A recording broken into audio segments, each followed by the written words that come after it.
What is up? Hello! What's up to you? Dude, what's up?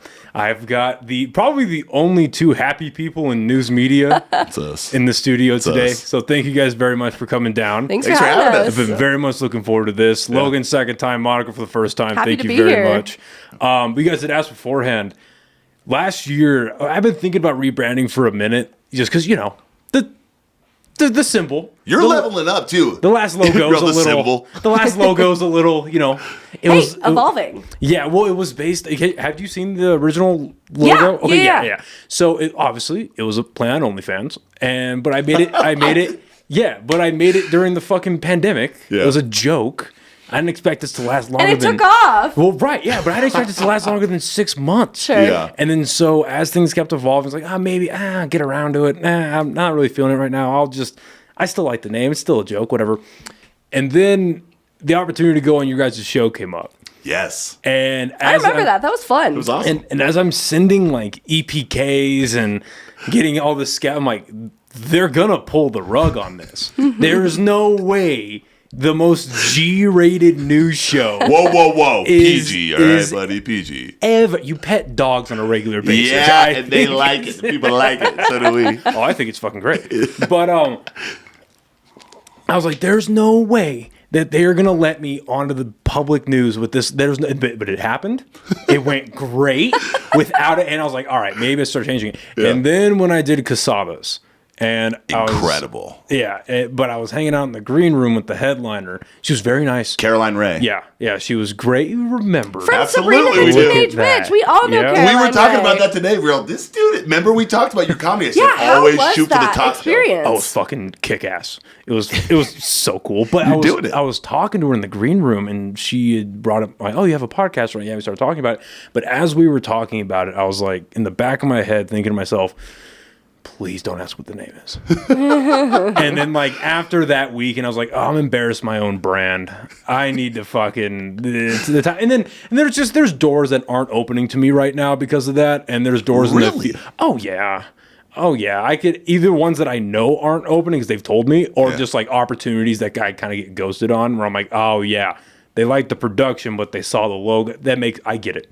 I totally get it. Did that just go over my head? I did not think know so. that only I think so. I was all only kings because they're the only big dog kings in the city. I did not compare. I did not Make the connection. Make the connection. That might be a good thing that you're just unfamiliar with OnlyFans. I am. I would also Taylor? like to say that I am unfamiliar with OnlyFans. Unfamiliar. I have just seen the logo a time or two on social media, whatever. We're loyal bitches Get out over of here her- on New Mexico living. Get out of her bio. It's not there. Stop. Get out. But yeah, It's not, and you'll never find it there. Yeah, good. But yeah, no. So I was just like, all right, it's time to redo it. And Well, when you've got such a good thing, don't do the disservice by counting yourself out of these opportunities. Well, exactly. And then so podcasts, unless your podcast just fucking explodes, local and medium level podcasts have a ceiling that's about right there. But then any product or brand that's lampooning that website, their ceiling's like right here. And I don't want to hit either of those ceilings. I just don't need that shit. Yeah. And then I just fucking played around with names for a couple of months, came up with that one, concepted it, and I was like, all right, makes sense. So now I'm going to ask you a question on your show. Improvised intelligence. How'd you come up with that?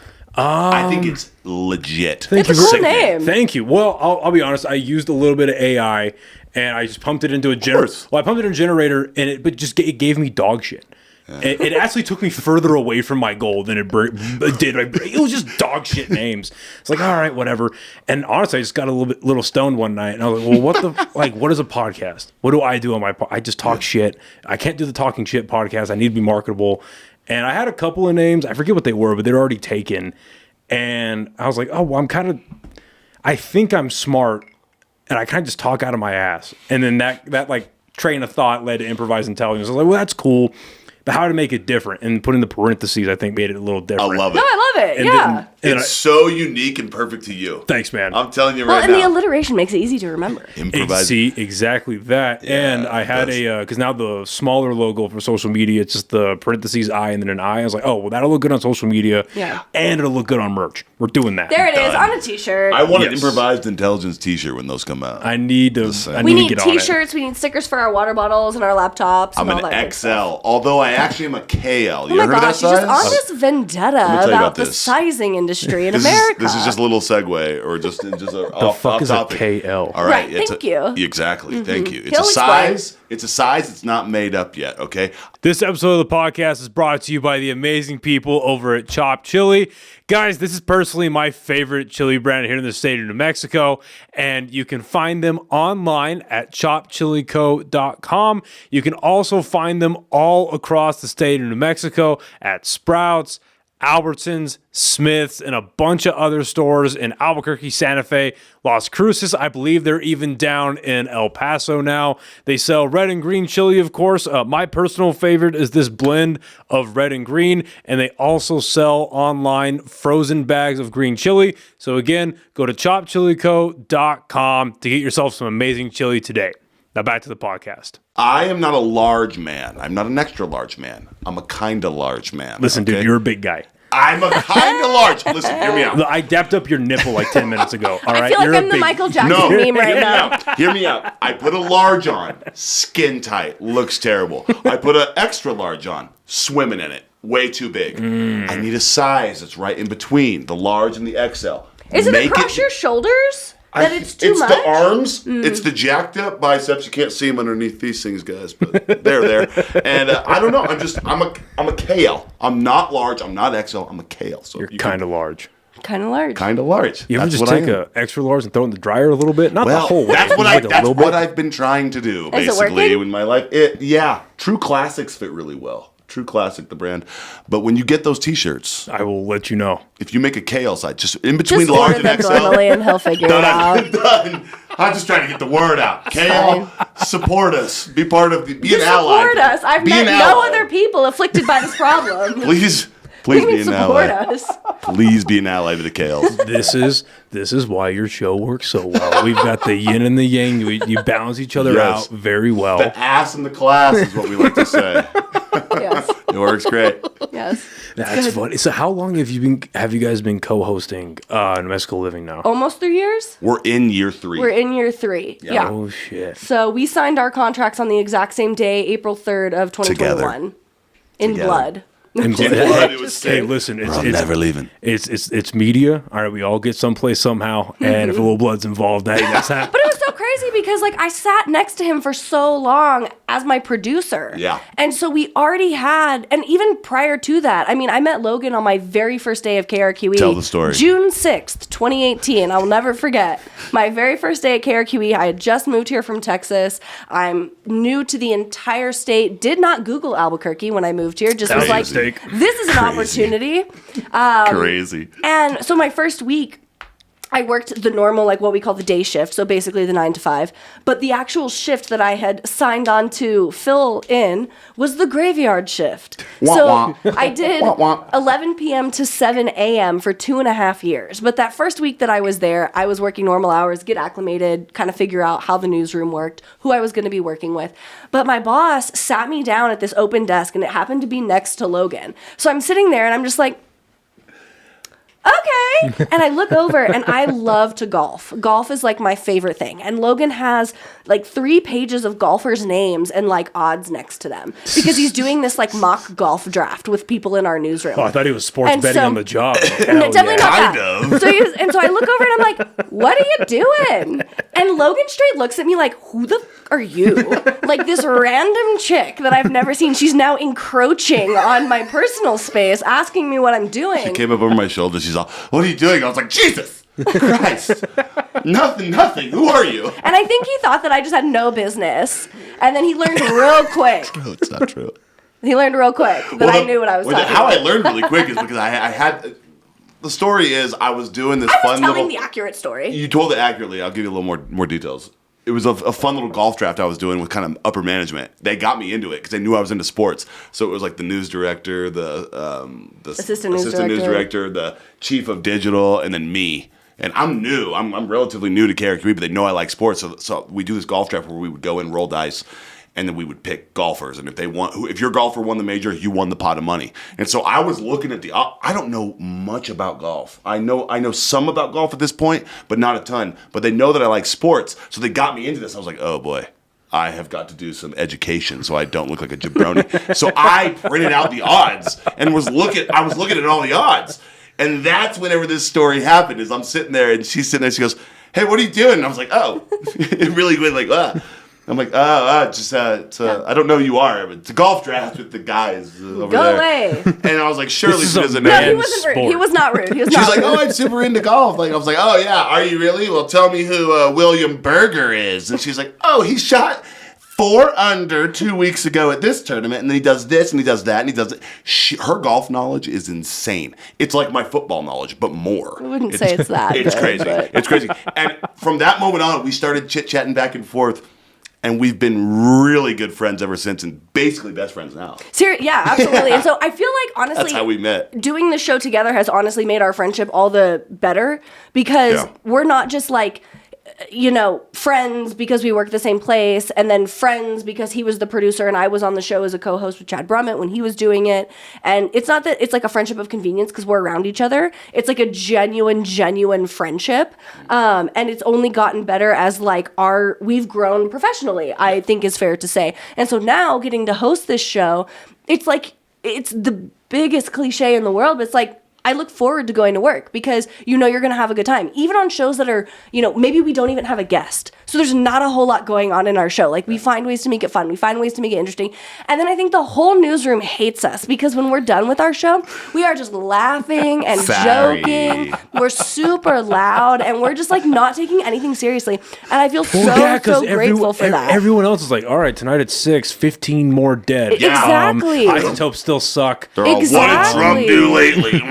Well, and that's why I left like news, because you were a news producer for a while too, right. And it just got heavy, and you took that shit home. Like, whether or not you consciously knew you were taking that home, like, it just kind of found its way to like dig into your life. And I was like, nah. We're too happy of people to let that dictate our emotions outside of work. Now, obviously, you guys have like the happier side of news, but outside looking in, how much of that is taking your work home with you and then just not figuring out a good balance in your life? Oh, gosh. You know what I mean? Like, because again, if you're doing a job like news anchor or writing for the news, you're around dark stories a lot because, of course, crime is crime is pretty fucking bad here. Rampant. Right. It's very rampant. Yeah, exactly. If you know that going into it, you have to consciously make a decision like, all right, I know that 10 hours of my day is going to be surrounding this type of subject material. That means that outside of work, I need to do A, B, and C just to get the brain off of it, refresh, whatever, and then get back into it. Well, golly, for Monica, when you were doing your overnight shift, she had no time to like compartmentalize anything. It was like, get off your shift, go home, sleep, wake up, try to be normal, and then you're back at work again. Yeah, so it was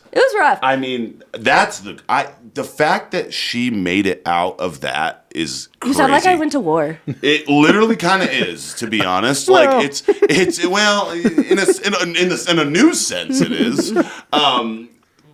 Just that shift ruins people. It sucks. It takes people out of the industry. They leave the industry. Good reporters, and good if I may producers. interject, what made it so hard was, like I said, I moved here. I didn't know anybody. I didn't Google Albuquerque. I didn't have any friends, family, acquaintances. So I moved to this brand new city to start this new life, and they put me on a shift that makes it almost virtually impossible to like make a life, right? Because you go to work when people are asleep and you're sleeping when people are awake. So when you can have the opportunity to go to social events and to try to make friends and meet people, it's kind of, you can't because you're supposed to sleep. Right. So you find yourself really sacrificing like your work-life balance, not because you're a workaholic and you're overworking, but in the sense that like, well, in order for me to have a life, I'm just going to be really tired at work. And then it's going to affect your job at work. So it was really rough because it was like, how am I supposed to make this place my home when I literally go to work and go to bed? It was fair. Like isolating, if that made sense. How long did you? Yeah, that makes perfect sense. How long did you do the graveyard shift? 2.5 years.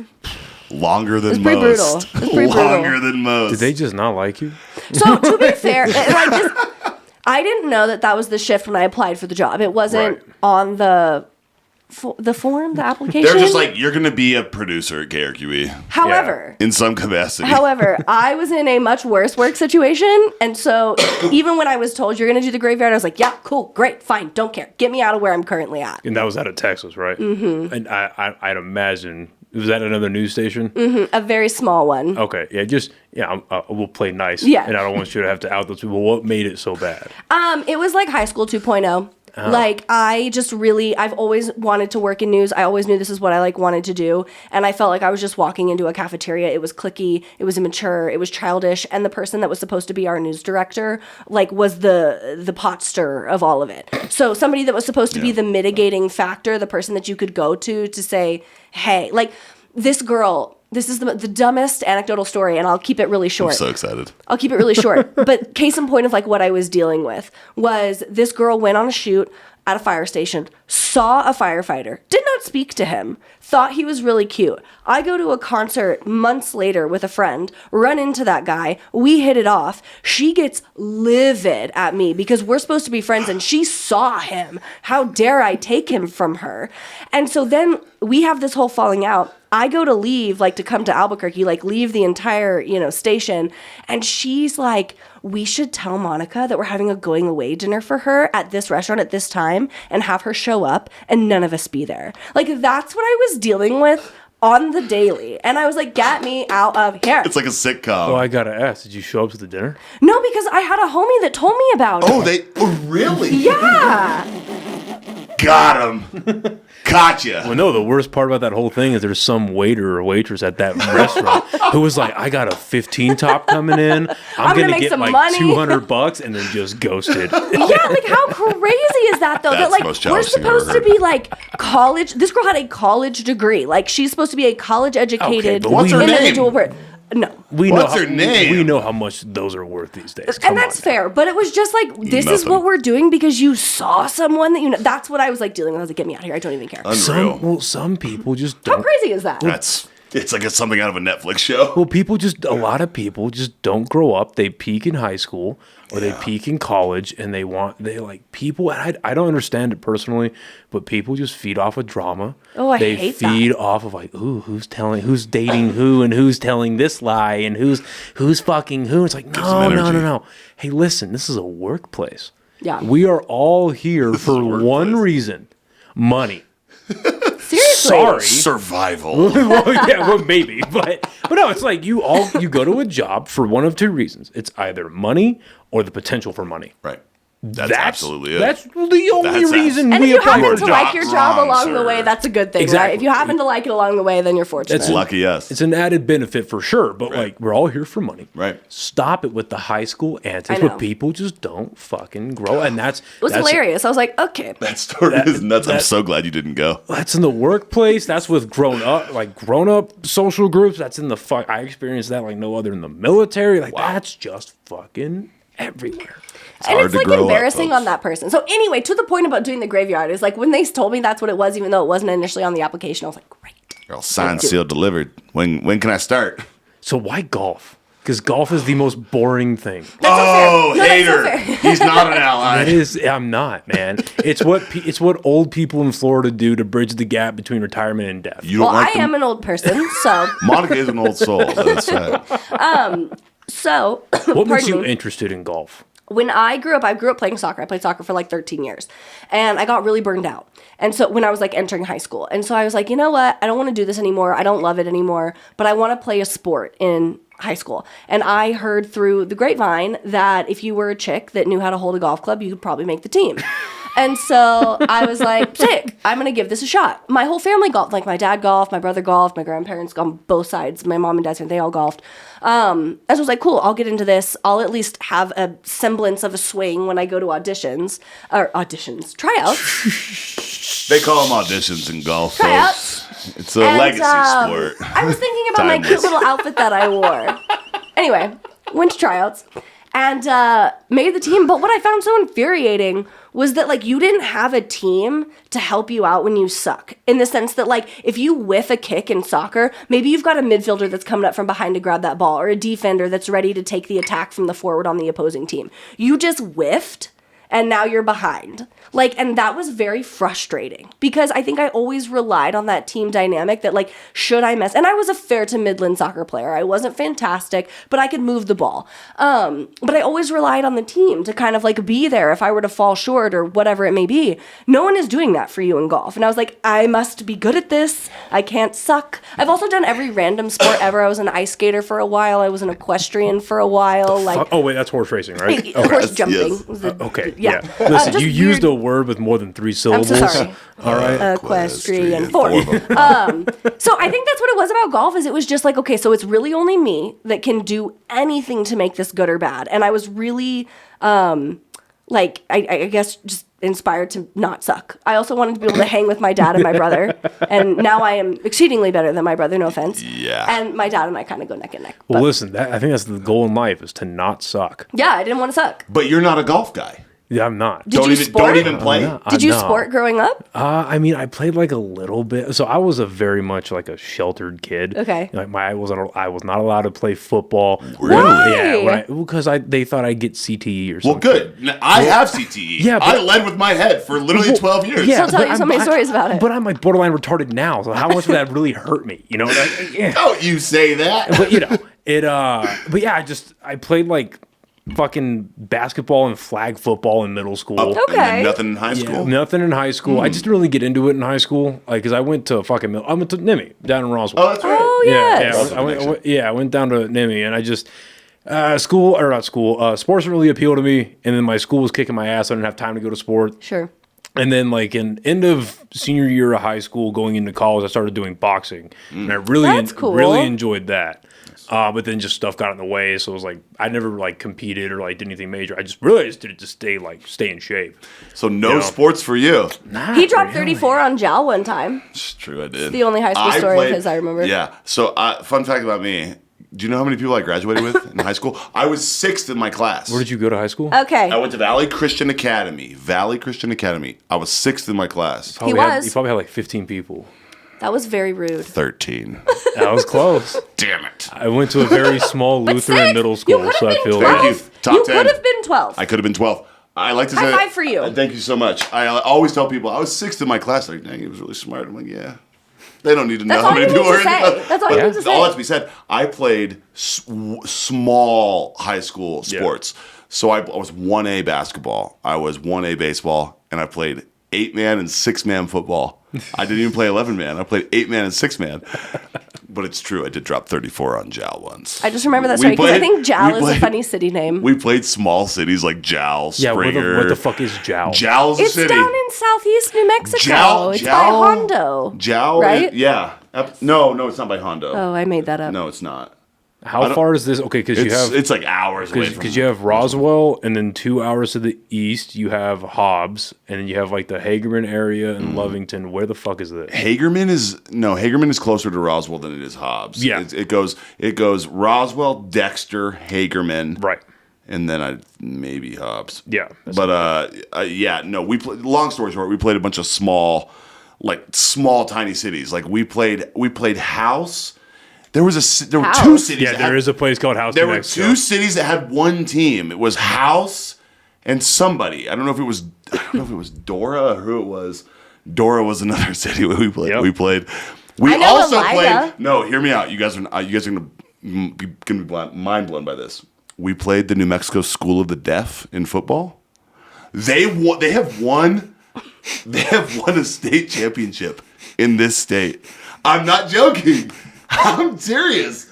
I played. I them. believe you. New Mexico School of the Deaf. Well, hey, listen, man. A lot of silent counts. I was gonna say They did. and if they did loud counts, you couldn't understand it. Well, it's true. They never did any of those. They were really like on the. So we played a bunch of small schools like that. It was crazy. But yeah, that's the Jowl story. I dropped 34 on Jowl as a I freshman. just like to say that. I think it's funny. She always says it. Yeah. That's fucking hilarious. But what were you saying about about why like you didn't like golf in the beginning because it was a solo thing and you're always all in yourself? That's why I fucking love stand up. One of the reasons anyway. Oh, I fucking love stand up. You would get you and if I the do crowd. if I do great, then yes, some of my friends might have helped me write jokes or something like that. But that's about the extent of it. If I do well, it's me. Yeah. I did that.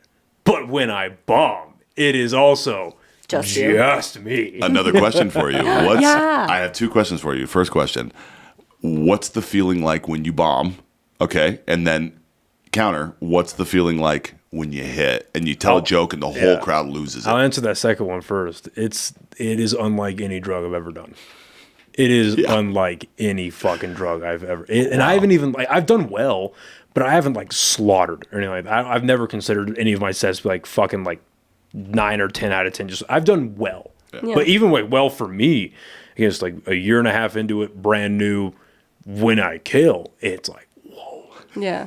You just want to chase that high. Yeah. Oh yeah. It becomes addicting, and then just like any other drug, when you don't have that, and then you go searching for it and you don't get it, it's not great.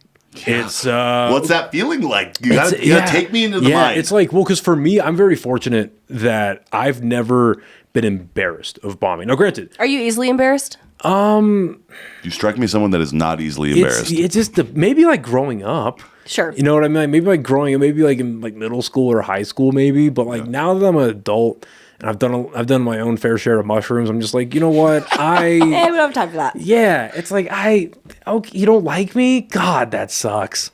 Bummer. You're lost. You know what I mean? You. It's oh well, dude. Yeah. It's I hate it. And also, side note, that's why I love having you guys in here on a podcast, because you can say the fuck word.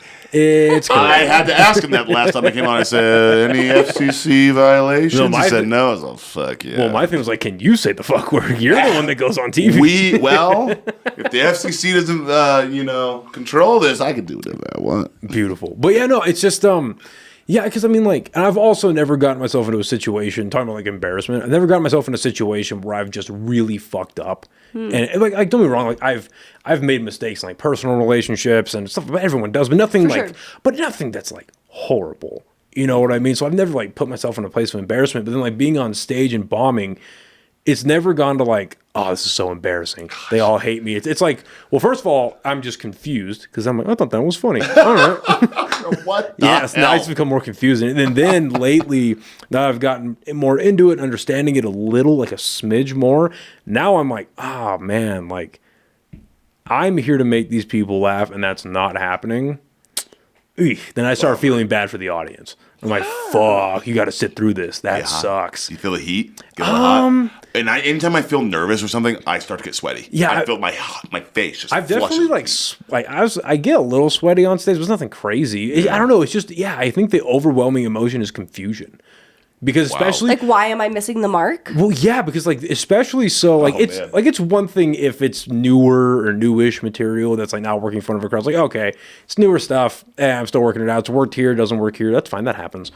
But then when it's material that I've done over and over and I know works, and it's suddenly not working in rooms where it's worked before, I'm wow. Oh, that would be weird. It's just strange. It's okay, is my timing off? Is my delivery off? Is my facial expressions off? Are they stupid? Are they deaf? What am I? Does the mic work? There was a couple, more than a couple, maybe 4 or 5 months ago at Dry Heat, the club downtown. Yes. If you haven't got the chance to go down there, go, because they're closing at the end of March. Really? So, Why? yeah, the owners are moving to New York. Why? But it's a great little club. Breaking news. Yeah, Breaking they're news. just moving out there. Yeah. Well, good for them. But yeah, if you get the chance, go check them out. It's a good club. But anyway, I was there 4 or 5 months ago. No, it was in November, so whenever that was. But anyway, so I'm doing my set, and the first minute and a half goes okay. It goes fine, but good. All right, warm up, whatever. And then out of an 8-minute set, minute and a half, great. The next 6 minutes is a fucking TED Talk. You could hear a pin drop. It was, and they're just looking at me and I'm like, what the fuck is? And the funny part about the whole thing, so you can see them. Oh yeah, well, because it depends on the club, who you can in Casaba's, you can see the front half of the room. Because that place is lit up like crazy. Dry Heat, it's a way small, the room sits maybe 50-ish people. Okay. So you can see maybe the first 2 rows and the back of it's blacked out, which is how it should be. But and it was funny because the whole gimmick of that show was they have lights on the table, and if the audience doesn't like you, they turn off their light. And so, like, as I'm going on, Brutal. I see lights going off. And I'm Brutal. like, all right, it's fine, what it is. And I keep on with my set. And finally, like, after like 6 minutes of silence, I'm just like, because I saw a couple lights still on, I'm just like, you guys are really fucking generous. I hear myself. This is horrible. And that got some laughs, and then I got out of there. But yeah, it was because I was up there just like, what the fuck is it? And then another night like that where I was bombing pretty much the same way. I remember because there's like a little backstage area, and the comedians were the only ones laughing, but they were laughing at me. And so I walked back, and they're all my buddies. I'm like, thank you. I'm gonna kill myself. Thank you. Oh yeah. But I mean, that's a part of it. You have to. Yeah, it's part of it. You gotta take those shots, those risks. I feel like. No, exactly. And then like, but the times where it's really counted, like you have to do well, or like this is a setback, and people are gonna know about the setback. They've gone well. Nice. Like the first time at Dry Heat last year went well, and in like March that was my first time doing a club. That went well. Yeah. Casalas went well. Thank God. Oh yeah. And I've got that was a big one. And I've got that on video too. Oh, so good. Easy. Yeah. Yeah. I got that on video. And then Zach Abeda, he took me on the road. We've had him on the show before. He's a cool dude. Great fucking guy. Me, him, and another great comedian, Jake Otero. We went on the road to Ruidoso last year. Nice. Opened for them. Went really well. In Ruidoso. Yeah. Where at? In the Mountain Gods. They've got a little club in there. Let's go. Yeah, it was a lot of fun. I gotta say, I am so fucking jealous of you guys because you guys get all the big Casadas comedians We coming do. in, and I'll just see your page and then the Mexico Living page. I'm like, fuck you. Oh, Michael Yo. Oh, Yeah. Annie Letterman. Oh, fuck it. I'm just like, God, what the fuck? That's the perk of the job, man. That's Yeah. something we love so much is we have that sales department that goes out and gets those interviews for us. It's incredible. Is there like a favorite comic you guys have met, whether it's because of the interview or the before and after? Like, is there a comedian where it's like, damn, that guy was actually really cool? Okay, Michael Yo was awesome. He was Nice. probably one of the best interviews we've Yeah. maybe ever even had on the show. Yeah. As far as like the tenure that Logan and I have Yeah. been doing it. No he shit. was so high energy, so gracious though. I mean, like the interview was what the interview was, and he brought it, right? Like you Yeah. can tell he is very comfortable in front of the camera. He's very sure of himself, and we loved that. But it was behind the camera when we were taking pictures or when we were getting him ready for the interview that he was just like this very cool, kind, generous person. And so that's what I really liked about him. Yeah, Annie Letterman flirted the lines with the FCC too. It was fun. Watching your interview with Annie Letterman cracked me the fuck up because I'm like watching this woman. Yeah, if the line is here, she's like touching it. Because I've adored her for years. Just She was watching great. and then watching you hold great. your shit together was Yeah. priceless. It was wild, and I was solo that day. Its own kind of challenge. Monica was out that day, so it was just me. And yeah, she was hilarious to say the least. She was great. It's getting those kids out of comedy club comedians is something else. Because I know you've gone to Casadas because I was at the show where she called you out. Right. And you're like, yeah, it's me. And then she made that's fun your reporter. Yeah, and then she made fun of my clothes. I had that. Yes, please. I had that. She made fun of my clothes. I had this Cleveland Browns vintage starter jacket on, and she made fun. She was like, "That's what you dress like," and outside of work, I was like, "Yes." Yeah, she tore into him. I have to say, Quesadas is a really cool club because I've been a handful of times and there's not a bad seat in there. I think it's very affordable. And I think, like, aside from just the affordability of the ticket, like, if you want to indulge in a beverage or food, like, that also is, like, very affordable. And I think whether it's the actual comic you're there to see or the opening acts that they've had, I've never been like, wah, wah. Like, it's always been a really good time. I saw Harlan Williams. I'm so sad I missed him. I saw him. I saw Christopher Titus. I saw... Oh, yeah. Mr. Night at the Roxbury. Chris Kattan. I saw Dusty Slay. I saw Craig Conant. I saw... Who else? You've been there that many times. I've been there quite a few times. I have to ask, did you see these people because you know who they were? I knew who quite a few of them were through social media. So I knew who Craig Conant was from social media. I knew who Dusty Slay was from social media. Okay, that makes I sense. knew who Harlan Williams was just because he's been around for so long. Same with Chris Kattan. Wasn't really familiar with Christopher Titus, but my boyfriend was, and he really wanted to go see him. That's where I got I love that that. guy up Yeah, there, yeah. I love that. So we went and Super saw nice him, guy. and he did a great job. And then recently we saw what is her name? I'm gonna forget it. She is so Blonde. Yes, the blonde Kelsey Cook. yeah. Kelsey Cook. my buddy Jared Ostrom opened for her. Yes. He was hilarious. So Yeah. if I may piggyback off of what Yeah. you were saying about how sometimes you write this material and you're like, I think this is really funny. Why is no one laughing? If I could just speak for him, I felt like that maybe happened to me because my boyfriend and I thought he was really funny. And I feel like the room was not connecting with what he was saying. But he was like making some jokes that I was like, this guy is funny. Jared and liked you. I fucking love he Jared, was dude. really good. And people were like, I was Well, like, are y'all wah, wah. paying attention? Well, Jared also, I mean, our comedy's different, but he pushes the line in his own special way too. Did he do his school shooting joke about the macaroni? No. Oh man.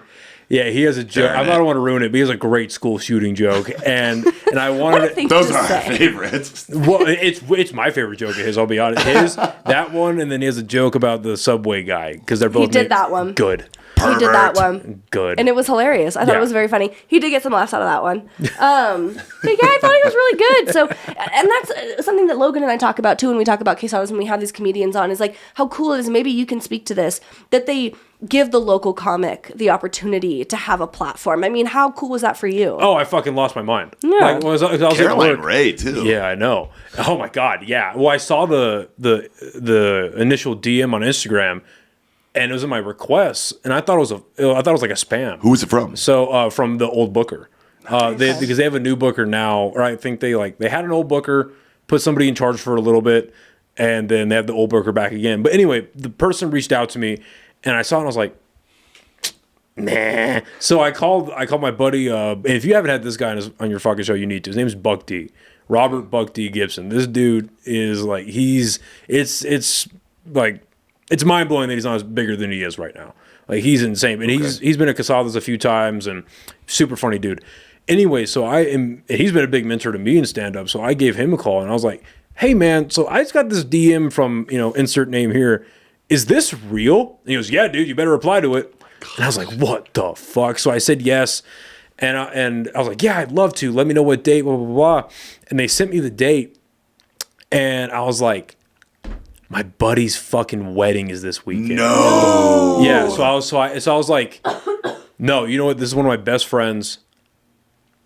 If I'm going to get the date now, I'm going to get it later. Like, I'm gonna make the right decision. And I emailed him back, or I texted him back, and I was like, hey, I would love to play your club, but I can't this weekend. If you have literally any other date, and I forget what comic they had originally booked me for. He was a super funny dude. I forget his name. Not as big as Caroline Ray though. Just factual. Mike Racine, that was his name. Super funny dude. Okay. And the booker goes, no, it's fine. We'll get back to you with a new date. And I was like, oh, that's a. They're not going to get back Yeah, to me. right. You'll never hear from them again. Right. But then 30 minutes later, they email me. And because I emailed them and I was like, hey, I'm sorry for not being able to blah, blah, blah, whatever. Here's my, here's the tape. Here's all this kind of stuff. And she's like, okay, well, we have Caroline Ray on this weekend. Do you want that? And I was like, What? I think so. So I was like, all right. I've been right all along. There is a God, and B, He rewards you when you make the right decision. Thank you, Lord. Yeah, exactly. So I was like, all right, sounds good. We're good. And no, it was what I like about that, other than like the obvious, it's set up very well, but they made a point to consistently book, like Christopher Titus, for instance, he put in his contracts, and I know this because my buddy was originally booked on that show, but then he couldn't do it. Christopher Titus put in his contract that it's only him and his wife. But that's been his shtick for a long time. while. I've been a fan of his for years. Interesting. Like, and super nice guy too. Don't agree with him on everything politically, but very nice guy. Yeah. And he took time to I was like, it was funny because when I was there, I watched his shit, and you saw it. He ripped like 94 minutes. He went long. Like, I do remember Ryan and I sitting there just being like, this dude's funny and we've enjoyed this, but this feels a little lengthy. And I think he just got like lost in in what he was doing. And I think it was all part of it. That was all but him, his writing. It felt like it wasn't. It felt like he hit a stopping point and then just kept going. And so I'm sitting there and I'm like, oh my God, what's happening? But all enjoyable. All 94 minutes, very enjoyable. So a little comedy homework for you guys. If you haven't listened to Love is Evil by Christopher Titus, listen to that. It is one of my favorite comedy albums ever. But the girl that he talks about, because he wrote that right after him and his wife got divorced. So the new girl that he's dating in that special is his wife now, which is the person that opened for him. And his wife opened up with like 25, 30 minutes of just like fucking cancer material. No, I know. It was pretty dark. I was like, but okay. She did great. At least in my show, she did fucking great. She was very funny. Yeah. But so I was like, fuck, like this is really long. I have to go down to dry heat after this. I don't know if I'm going to make it. So I left like 10 minutes before he finished. And I was walking out, and his wife was setting up merch. Oh, wow. Yeah, and I was like, hey, like, are you the fucking chick from this album? She goes, yeah, that's me. And we started talking. I was like, I gotta go. I'm a comic. Good to meet you, but I gotta run. And she's like, oh, well, he's almost done. And as he says that, the crowd erupts, and he gets off stage. And she was super nice. She was like, yeah, well, I mean, if you're a comedian, if you can hang out, he'd probably want to talk to you. Wow. And I turned into a 5-year-old. Like, Yeah, I'll get down here. I'll get here. No way. Yeah, I fucking signed the shit and everything. Oh, yeah, incredible. And I felt bad because, like, I was the very first one in line. Literally, the entire room got in line to fucking... And he's, like, stood there for, like, maybe 8 minutes talking to me. No way. Super nice That's guy. cool. They'll wrap it up. Yeah. That's cool. Super nice fucking guy. But what I like about that club is, with the exception of comics like him, they make a point to pull from the locals. It's amazing. And and especially now that Dry Heat's closing, like there's a lot of really good, and I'm a little biased because I run my own bar shows, but like there are a lot of really good local bar shows that are running now that are pretty good quality for being in a bar and Absolutely. great lineups, all that kind of stuff. But like it's not the same as working out in a club. Right. And so now that Dry Heat's going to be gone in March 28th, I think is the last show. So once that's gone, it's literally it widens the gap. Like it's just going to be bar shows, casadas, and then hyenas. Yeah. That's it. Wow. And if you guys could get the owners or the guys who run hyenas on your show, I think we're trying to. So we had Carlos Mencia booked for the show on Friday. Carlos Mencia? Mencia. Oh, I didn't hear that. Carlos. Still come on the show, please. He got sick. He couldn't come on. That was the same day as Michael Yo. We were going to have Carlos Mencia and Michael Yo. You got the right comedian. Hot take. So I have to ask. No, not at all, actually. Not an ally of Carlos Mencia. So I have two questions. One you've probably been asked 1,000 times. I'll start with the one that maybe you haven't been asked 1,000 times. In terms of comedy genius. Also, I love these guys because they're having a conversation and not just making me do all the interviewing. We're all interviewing. We want to interview you. So the one that I hope you haven't been asked 1,000 times, comedy genius scale, where do you put Mitch Hedberg? Okay, so I'm gonna give you the most disappointing answer ever. Okay. I have not heard enough of his stuff. Okay. And I'm kind of ashamed to say that because I know he's one of those guys where like I understand how respected and loved he is. Yeah. But I just have not sat down and listened to enough of his stuff to be able to like give a good and honest like review or whatever. Okay. But what I have heard, I thoroughly enjoy. Yeah. I mean, what made him really good is that he just had a different, I mean, this is so generic, but he had a different point of view, but he really did have a different point of view on things. And he kind of made it, he was one of the first, like, it was like him, Carlin, and who else do I put in this category? I mean, of course, like Lenny Bruce, but he was the beginning of all of this. But him and Carlin really had, like, they were some of the first guys that like made it okay to have a real point of view on stage about the world. Like Lenny Bruce had that, but it was more about like personal stuff, like marriage and kids, and he had some political stuff in there, but not too much. But he was getting fucking arrested for talking about sex on stage. Yeah. You know what I mean? Wow. But with somebody like Mitch Hedberg or George Carlin, they made it okay to like have really unique and radical views on things. Where it's like those were the first comedians where the audience could sit there and be like, you guys are saying everything that I'm feeling, but I either can't say it or I don't know how to say it. I don't know how to say it, yeah. And you're making me laugh while doing it. Well, and it's so funny because, like, you know, I'm fairly new to stand-up comedy. Like, my boyfriend and I got really into it. You're dropping Mitch Hedberg already? Holy shit. Okay, so I'm fairly new to stand-up comedy in that, like, my boyfriend and I got really, really into watching any comedy special we could during the pandemic because we really just, like, wanted to laugh. Yeah. And we couldn't do anything. So, you know, we got really into Bert Kreischer and Tom Segura and, like, all these people. And then he brought up Mitch Hedberg. And so we would go on road trips and just play whatever YouTube video we could. And so I was used to hearing these longer stories stories that you get from what I would call the comedians that I've been of the modern day.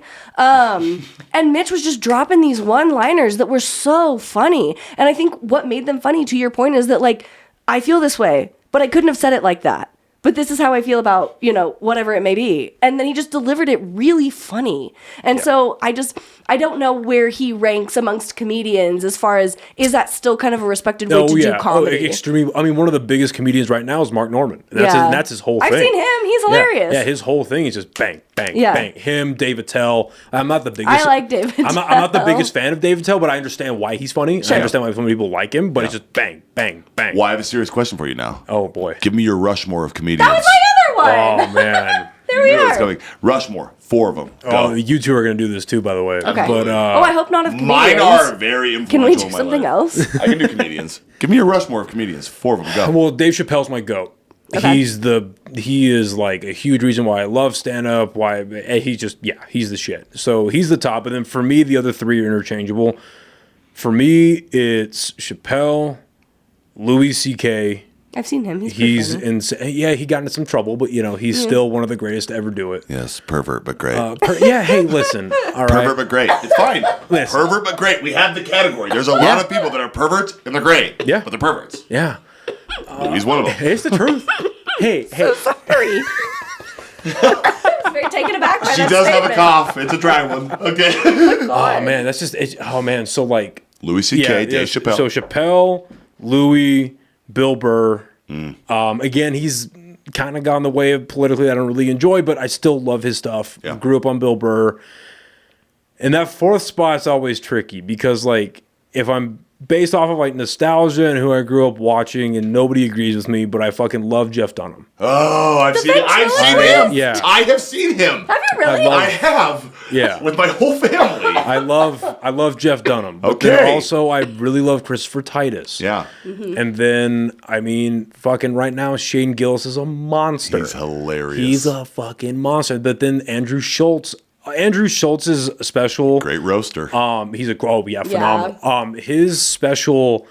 Oh my god, and I'm losing it, but it's one of my favorite specials. He put it out in 2022. Yeah. It's gonna bug me, so I'm gonna pull. Girl, my I phone have to during look at it up.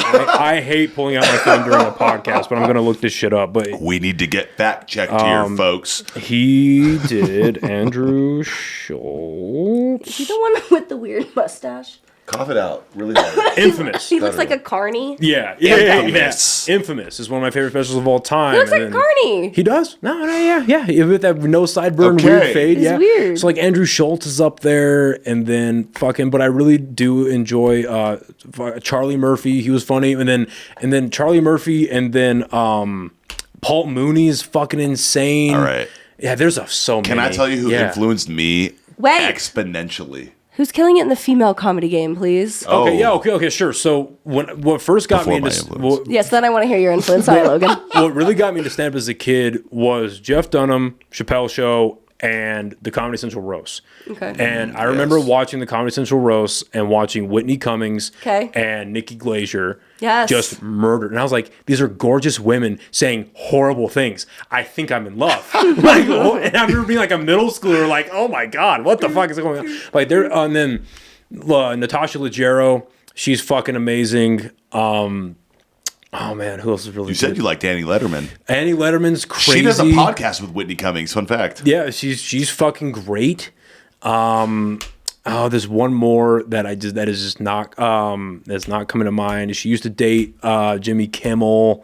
Ooh, influence of mine. His fucking that's gonna bother me. I forget her name. Use your phone again. I could like pull it out. Who cares? We pull the phone out all the time secretly I behind the iPads. literally have my phone on the desk during the show. Don't care. Behind the iPads. No, I just put it on the desk. I don't care. Girlfriend. It is there. Some people can't see. I mean, your I phone. flip it over so if I get a notification, it doesn't like light up and people see my dog. Sarah Silverman. Oh, Holy okay. fuck. Oh, She's yeah. classic. Sarah Yeah. Silverman. She's great. Y'all have said so many comedians' names. Yeah. So many. What's your Mount I need Rushmore? your one. influences now. I'm gonna have one. I'm just gonna give you one. Oh.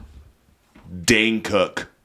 Yeah, that's fair. That's fair. Loved Dane Cook. And that tracks so hard, by the way. That makes perfect sense that your number one is Dane Cook. I love Dane Cook. I have not called Burger King anything but the BK Lounge since 2009, baby. I love Dane Cook. Vicious Circle. What a call out. Vicious Circle. Oh my God. Influenced me, and I am here today BK because Lounge? of you, Dane. Yeah, that's what we BK call. That's what we Lounge. call the Burger King. It's the Oh, you know BK what? Lounge. No, Is okay. it? Okay, no. You know who's my number 4? Actually, out of all those names I just said for number 4, Daniel Tosh. Gosh, that was gonna be number 2 for me, dude. If I had to have a number 2, Daniel Tosh. Tosh.0 was one of my favorite shows of all time. The Web Redemption. That's where we got the My Mom Is Dad. My mom is dad. Did you ever watch Tosh.0? Yeah. Dad. Do you remember the web redemptions he would give people? Yep. Do you remember the guy who was like doing the acting monologue? Okay, you have to look it up. Vaguely. There was a guy, so he always gave people who did weird things online web redemptions. Yeah, there we go. He talks loud. He would give people web redemptions. There we go. And there was this guy who was auditioning for like film. He made a video of himself, and he was trying to be real super serious. And he was trying to say, "My mom is dead." He goes, "My mom is dad." Yes, I remember that. Your mom is dad? He's What? like, "Is your mom what? Your mom, I guess, could be your dad in 2025, but this was in the early 2000s." That "My Mom Is Dad" has stuck with me for so long. So there was that one, and then he did a web redemption where it was this guy who was trying to be a rapper, and he was filming his music video, and he got hit by an ice cream truck. I remember this. I missed this whole Did you- era of pop culture. You didn't watch Tosh.0? No, I did not. Oh, So Tosh.0 what was the happened? best. So it was on Comedy Central, and basically what it was. All I know is Chanel West Coast was on that show. It was. Wow. That's all I know. It was. So it was. Wait, no, that's Oh, I thought it was Chanel West Coast. no, that's on Ridiculousness. Oh. No, that's Ridiculous. That's With Rob, something with the funny Dyrdek. last from name. Rob and Big. Rob Dyrdek. Wow, guys. Yeah. I am doing So, well. so Okay. what? So what? Tosh.0 was? It was a better version of a show that was either on VH1 or MTV called The Yes. Soup With Joel McHale. with Joe McHale. There we go. Yeah. Thank you. There we go. Thank you. So they took that concept and was like, we could do it better, and they did it for like 25 seasons. Oh my gosh. Of Tosh.0. It was so great. And it hit right at the perfect time because YouTube was getting really big. Instagram had just come out maybe in like season like 4-ish. So they rode as social media took off. They were just right there, sandwiched, going up. And yet, but Daniel Tosh is such a Hilarious. fucking. But then I also grew up watching fucking like Bo Burnham, and Bo Burnham's the shit. Oh my gosh, Bo Burnham's song about who was the blind lady who read Helen it? Keller? There we go. Have you heard that one? You have. Helen Keller is the perfect woman. Yep. She's all that I need. She could read the zits on my ass. Gave her more to read. That's Bo Burnham, baby. One of my favorite comedy albums is Genius. Words by Bo Burnham. Oh, if you haven't listened to that, please Yes. take an hour and listen Oh to that. my gosh. But then also, like, another person that could be easily my 4th is Anthony. No, I'll take that back. Not Daniel Tosh. Jeselnik? Jeselnik. It's Jeselnik. Oh, my brother loves Anthony I take it Jeselnik. back. It's Anthony Jeselnik. He's Good he's roaster like- also. No, yeah. So it's Chappelle, Louis, Bill Burr, Jeselnik. Nice. And Jeselnik, Nice. he is so good. Talk about one-liners. Yeah. He's great at one-liners, but just in the darkest fashion, in the ugliest. Like one of my. So he has an album, I think it's Caligula, where his first joke is he goes, "I met a girl at a party. We were both drinking. We went back to her place, and she was really drunk, and she was coming on to me. But I did the right thing. I tucked her into bed. I put her to sleep." And I left a note next to her that said, "You got raped."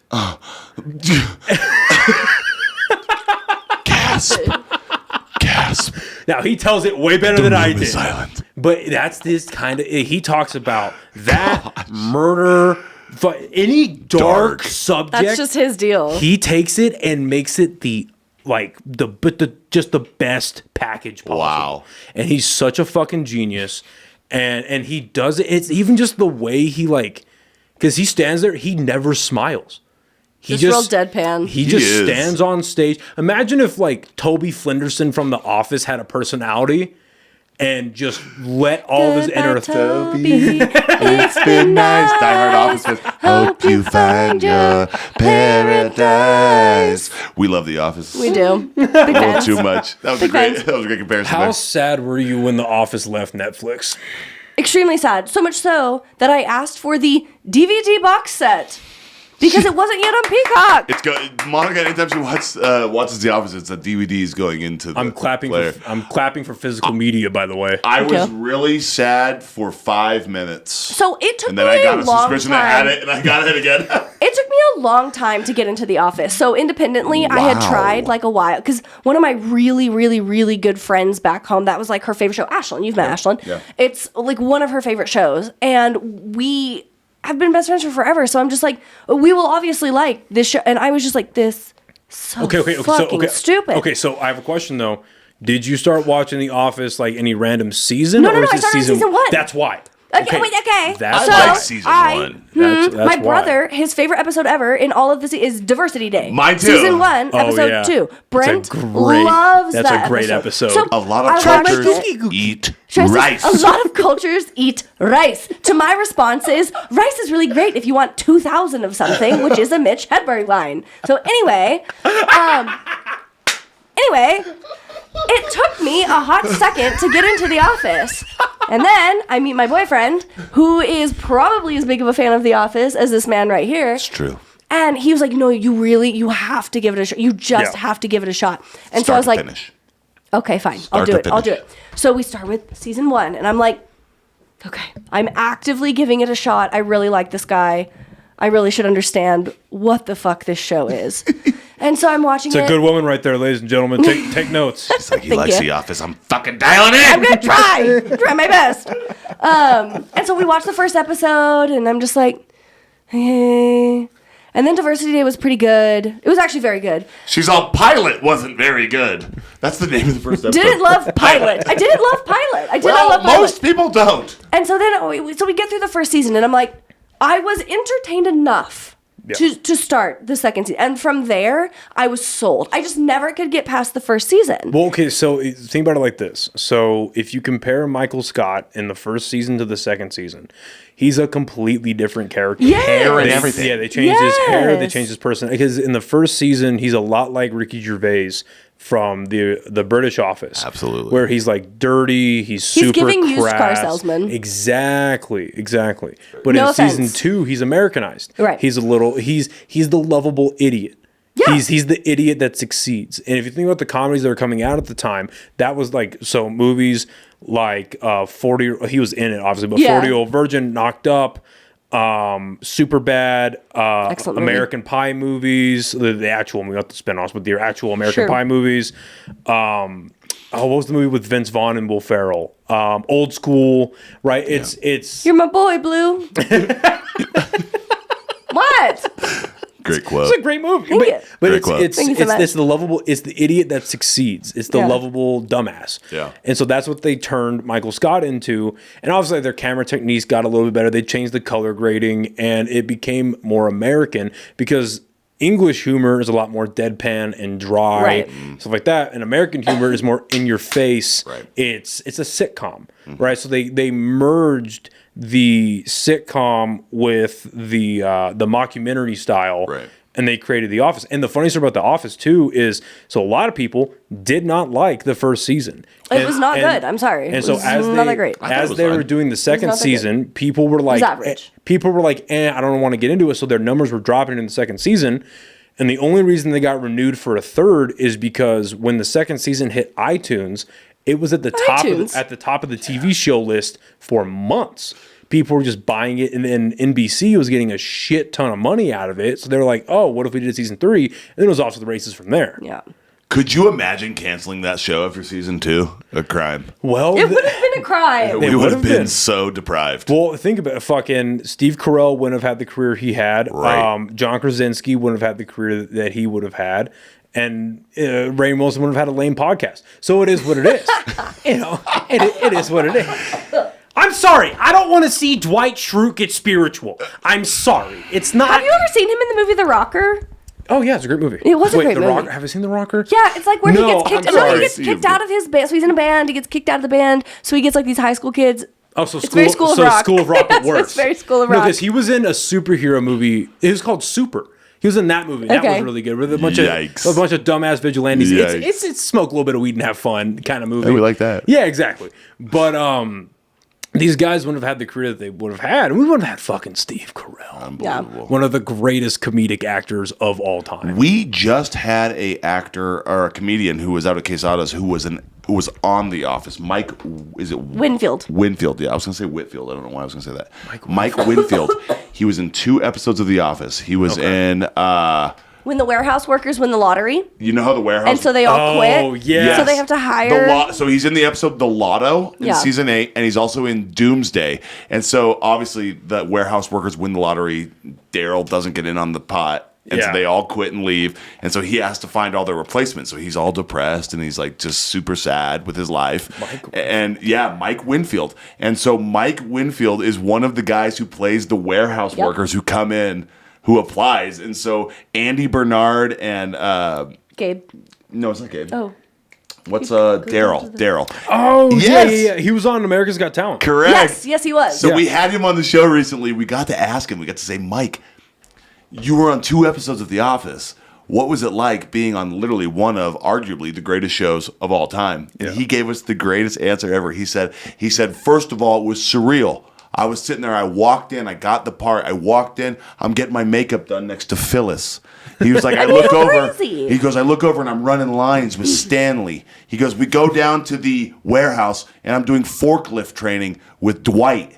Like, he said, it was unbelievable. He goes, to be a fan of the show, first and foremost, and then I'm in the office. He said, I was in the office. I'm walking around. I see Jim's desk, and I see reception, and I see Stanley, and I see Dwight's desk, and Angela's area, accounting. And he said it was... It's like a real thing. It was the coolest thing ever. As a diehard fan of the show, to get to talk to him about being on the show, it was awesome. It was One of my favorite...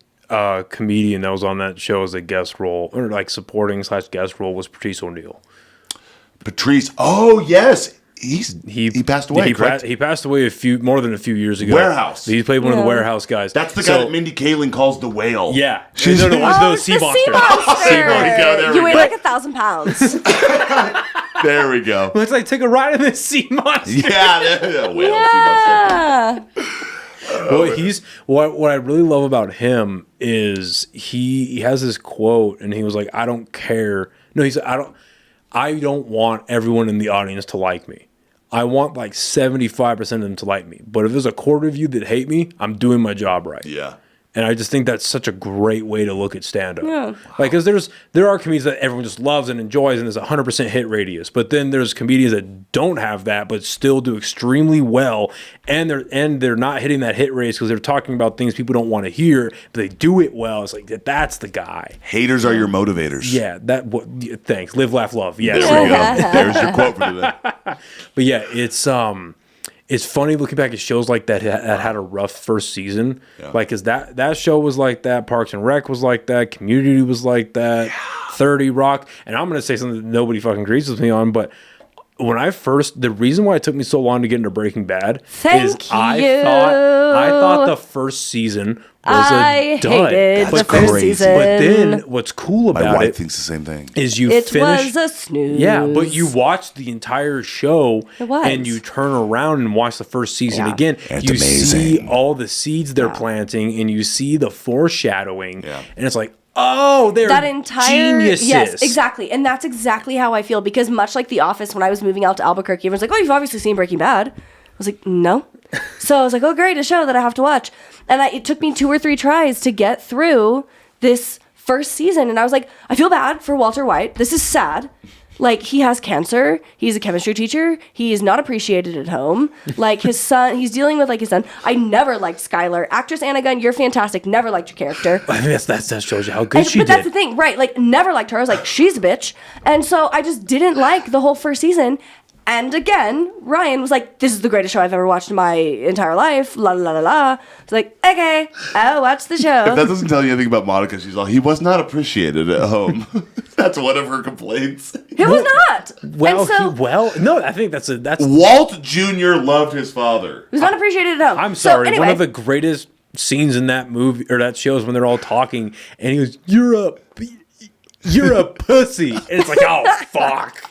Yeah. So anyway, that one took me a minute too. Finally got through season 1, and much like The Office, I've seen Breaking Bad multiple times through, and it is probably one of the greatest pieces of television I've ever seen. I mean, from the acting to the way that it was shot to the sheer plot of the show itself, it is gold. And so I feel really bad saying that it took me so long to get into it, but I was not hooked on season 1. Yeah. And I didn't get the fandom. I was like, what are we Were y'all watching? not blown away as the show starts off like right away and this dude's like in an RV in his underwear like freaking out? You guys Yeah, not that's really intrigued? I can go captivating. down to central Wyoming and see that for free. But the thing is like, that's really captivating for 3 minutes, and then it reverts to the Mr. Car Wash on Eubank and Manal. Like, We call those people the Central Streetwalkers, right? I just was like, okay, so you had me, and now you've lost me. Like, it was much like Longlegs. Wow. Opening scene, very captivating. Longlegs? Remainder of the movie, Longlegs sucked. I'm sorry. thank you. Are we the same person? Fucking what's up, dude? Fuck yeah. What's up, dude? Where I are you? really enjoyed Longlegs. I watched it twice. Okay, let me ask you something. Okay, let me ask you something. Okay, what? No jokes, but just dead I serious. wouldn't say full blown sucked, but I didn't love it. What was it about Longlegs that captivated you, other than Nicolas Cage being crazy? Because if that's a reason, I can give you 5 other movies.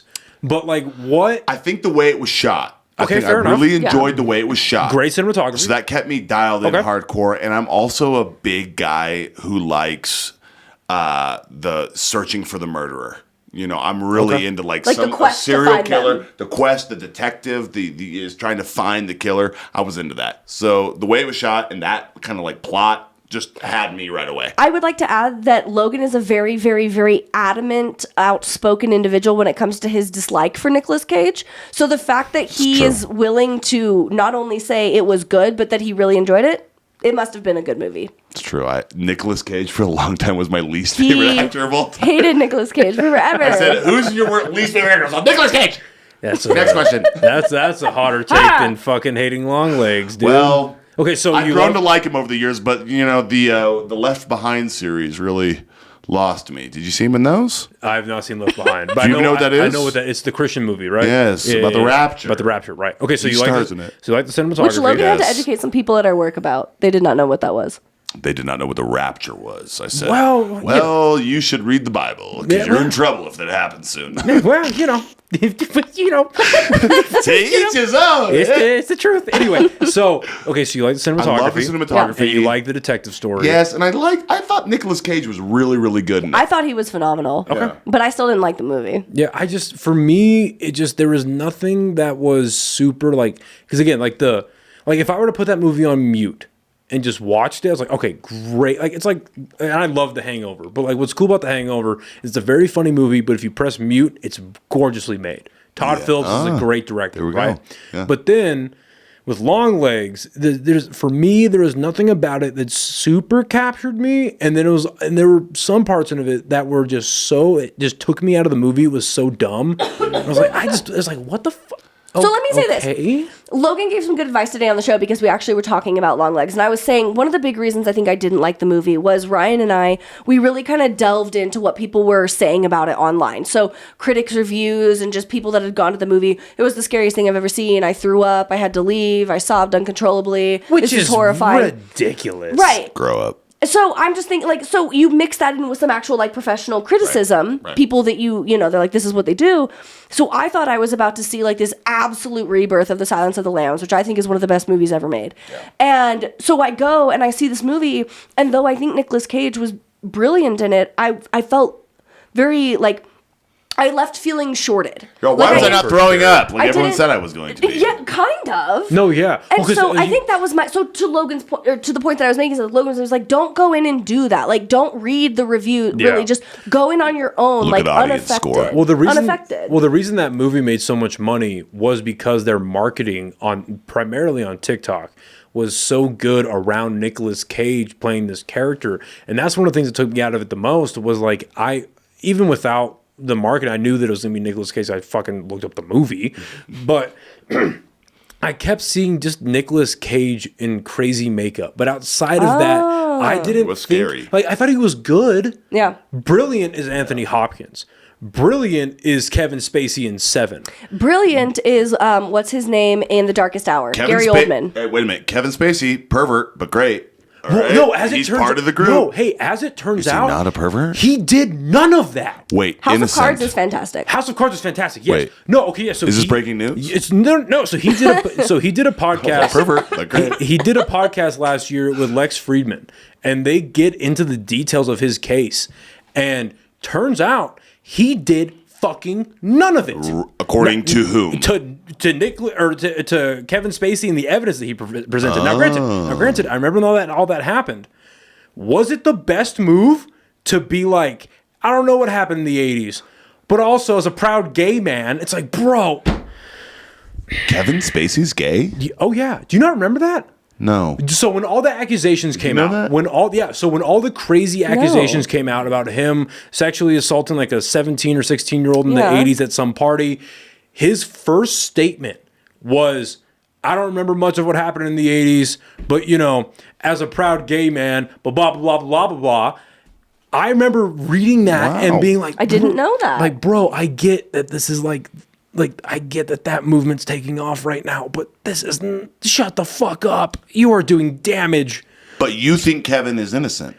Based on that podcast with Lex Friedman and the fact that he was never formally charged with anything, I'm more inclined to think that he probably didn't than he probably did. I just think it's funny that we created a category called pervert but great on this show. Now listen, Louis C.K. Pervert he but great. definitely jerked off in front of a couple women. Pervert but great. But he also put out some great comedy specials. There so we what go. Are you gonna do? Justin Tucker, great kicker. Pervert but great. What happened? Who's that? What happened? What happened? Or the kicker for the Ravens. You haven't heard about him? Nuh-uh. Oh, you're not a sports guy. You're not even an NFL guy? I mean, listen, the only reason this is the God's honest truth. I'm sorry. Can we talk about Deshaun Watson if we're going to talk about The only reason I tuned into the Super Bowl this couple weeks ago was I'm not a big sports guy. But really? I watch the UFC, but that's about it. But I was sitting right here. I was playing some Helldivers. Okay. And I was like, man, I'm on this was like the first Sunday that I had where I had nothing going on. I had gotten all my podcast work done. I should have spent time writing comedy, but I didn't. So I was like, you know what? I'm just gonna veg out, have a couple of Millers and Guinness because I was out of Miller. Smoke a couple jazz? No, I can't do that before bed because I just get tired. Really? I just get tired, dude. You don't want to do it before Why wouldn't bed? you do that before bed? You're about to go to bed. No. Wouldn't you want to be tired? Well, no, this is like I'm starting at like 2 p.m. Oh yeah, I'm starting this tirade at like 1 or 2 p.m. Oh, I see. So I'm playing and I'm. So he doesn't want to smoke because he'll just want to go to bed. Yeah, exactly. Exactly. I'll smoke before bed. But anyway. So I'm sitting there and I'm like, man, what time is it? I'm kind of hungry. And I was like, oh, fuck, it's like 8 o'clock at night. I've been at this for like 7 hours. I need to eat. So I'm making dinner. Yeah, I'm making dinner. And I'm like, I get up my phone. I'm like, hey, Siri, what's the score for the Super Bowl? And it goes, the Chiefs are leading 40-3. And I was like, what the fuck is going on? That's what Siri told you? Yeah. Was that this year? The other way around. Eagles. The Eagles. Eagles. Yeah, I was like, that was this year? No. Yeah, the Eagles were leading like 40-3. It was a butt And kicking. I was like, what the fuck? So I put it on the TV and I just watched like the last 8 minutes of that ass kicking. Yeah. Well, I turned it on and then like maybe a minute and a half later, Mahomes throws that 50-yard touchdown. Garbage time. And I was like, where the fuck was that the whole game? We call that, Noah, garbage time. All right. was Defense playing lax, playing prevent, garbage time. So the only reason I tuned in is because I heard about the horrible fucking score from my series. So tell me what happened with long this story Tucker short, guy. there's a guy named Deshaun Watson. You ever heard of him? What happened with Tucker first? So Justin Well, Tucker, Deshaun is the preface. He did exactly what Deshaun Watson did. And so these guys, what they are is they're sexual deviants. And so Deshaun Watson goes and gets massage therapists left and right. This one here, this one there, and then they do deviant stuff. Like you know how that works. You know, I don't. But I don't. I get your big ass paw out of the way. I don't know how that works. He doesn't know how it works, but he knows what a deviant is. And you guys that are like just trying to be perverts, right? Okay. Yeah. So Deshaun Watson's super inappropriate during a bunch of massage therapy sessions. So he wasn't going to like Chinese massage parlors. He was getting like different ones. Like did he go to like Massage Envy and whip out his dick? No. It was like personal massage therapists that he would link up with on Instagram. Now and then he would do it in his private area. And He's a pervert. He's a deviant. We know. We do not we know support that. him. Anyways, no one likes him. He's terrible. I hated shit. when he came to my Cleveland Browns. I hated it. I hate it to this day. We can't wait till he's gone. Anyways, Justin Tucker. Wait, he's still playing? He is. He's on the Browns. So what? Okay, so what did? Okay, so He was suspended not to for- play devil's advocate, but I'm Okay. going to play devil's advocate. Did he do anything illegal? Yes. I don't know anything about the story. Yes. I don't know anything. Did he do illegal things? Yes. Okay. Yes, he did. Absolutely. Did he get convicted of anything? Not criminally. That's why he's still allowed to be Civil. in the NFL. Civil, yes. Civil convictions. Settled with 24 different women. Oh! 1, 2, 3, 4, whoa, 5, 6, 24? So there's a pattern here. Okay, so did holy fuck. Okay, so 24 different people. He did that. And then the Browns gave him $254 million guaranteed. Yeah. And signed him as their quarterback. And so he's got how through much suspension. money? $254 million Listen, guaranteed. listen, man. Guaranteed, He whether played he plays at or not. Houston before the Browns. Correct, and he was Thank you. amazing. Yes, from he was. the Texans. I'm not gay. How are you? 254. Yeah. I might touch a pee-pee. Well, That's listen. insane. Well, I'll tell you this right now. He left Houston and signed that contract with Cleveland, And so, anyways, it's completely fractured the franchise, fractured the fan base. He's terrible. Did he He gets on the field. He's a shell of himself. Well, I have to ask. Did he sexually assault people? There was one of them was a rape allegation. It got dropped. No shit. Oh, so it didn't Yes. get dismissed. It got dropped. It got dropped. So what that tells me He's settled. is lawyers got together on the defendant side, and they're Yeah. like, "Hey, we can't pin this guy on rape, but we can get him on whatever, and you'll still get money." Holy, He's fuck. a deviant. He's a terrible dude. He's That's one of the horrible. worst people of all time. Anyways, Justin Tucker is a kicker for the Baltimore Ravens. Most accurate kicker in NFL history. One of the greatest of all time. Same thing. Excuse me, And that Brandon Aubrey. Well, I'm just kidding. he's good too. Dallas girl over here. So what happened with this Tucker Justin, guy? it's ongoing. It's ongoing right now. Well, what's he He accused has of? a bunch of the exact same thing, sexual deviance during massage therapy sessions. So it's like you're getting your massage, and then he's doing weird things, like he's exposing himself, or he's doing deviant things that he's not supposed to do, right? And so, yeah. And so I don't even know where we were going with that.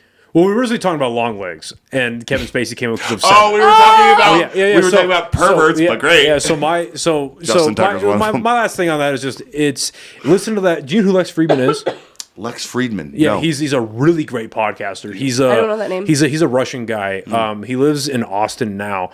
I found out about him, most other people did too, because he's been on Joe Rogan a lot. Nice. He actually just did a really good interview with Zelensky. And Wow. yeah, he went to Ukraine and interviewed. Really? Oh yeah, because he speaks Russian, Ukrainian, and English. He's like an MIT robotics dork who got into podcasting and just took off. Wow. Super smart guy. But the podcast that he did with Kevin Spacey is like maybe an hour and a half, but it's very good and it's very it's eye opening. I'll say that. It's because I was in the same boat where I was like, man, he probably did this shit. But after that, I was like, I'm not convinced. Just the way they outline it is really great. But back to long legs. For me, watching that movie, I just saw Nicolas Cage in a bunch of weird makeup. And then He's like all white. and I loved the girl that played the detective. I think Yeah, she did she did she great. did a great job. Yeah. And then the ending, the idea of the ending was so good. I wish they would have set that. If you set that up in the beginning somehow, like we were saying with Breaking Bad, where it's like you don't really get it in the beginning, but if you rewatch, like, oh, This makes so much that makes more sense. sense. Yeah. The supernatural stuff at the end, such a unique idea. With the dolls bringing in the devil, that's such a unique idea. Right. I just didn't love the execution. Now, granted, there were a couple of shots in that movie where they were like silhouetting the devil, where I was just like, whoa, like that's like, have you seen The Witch?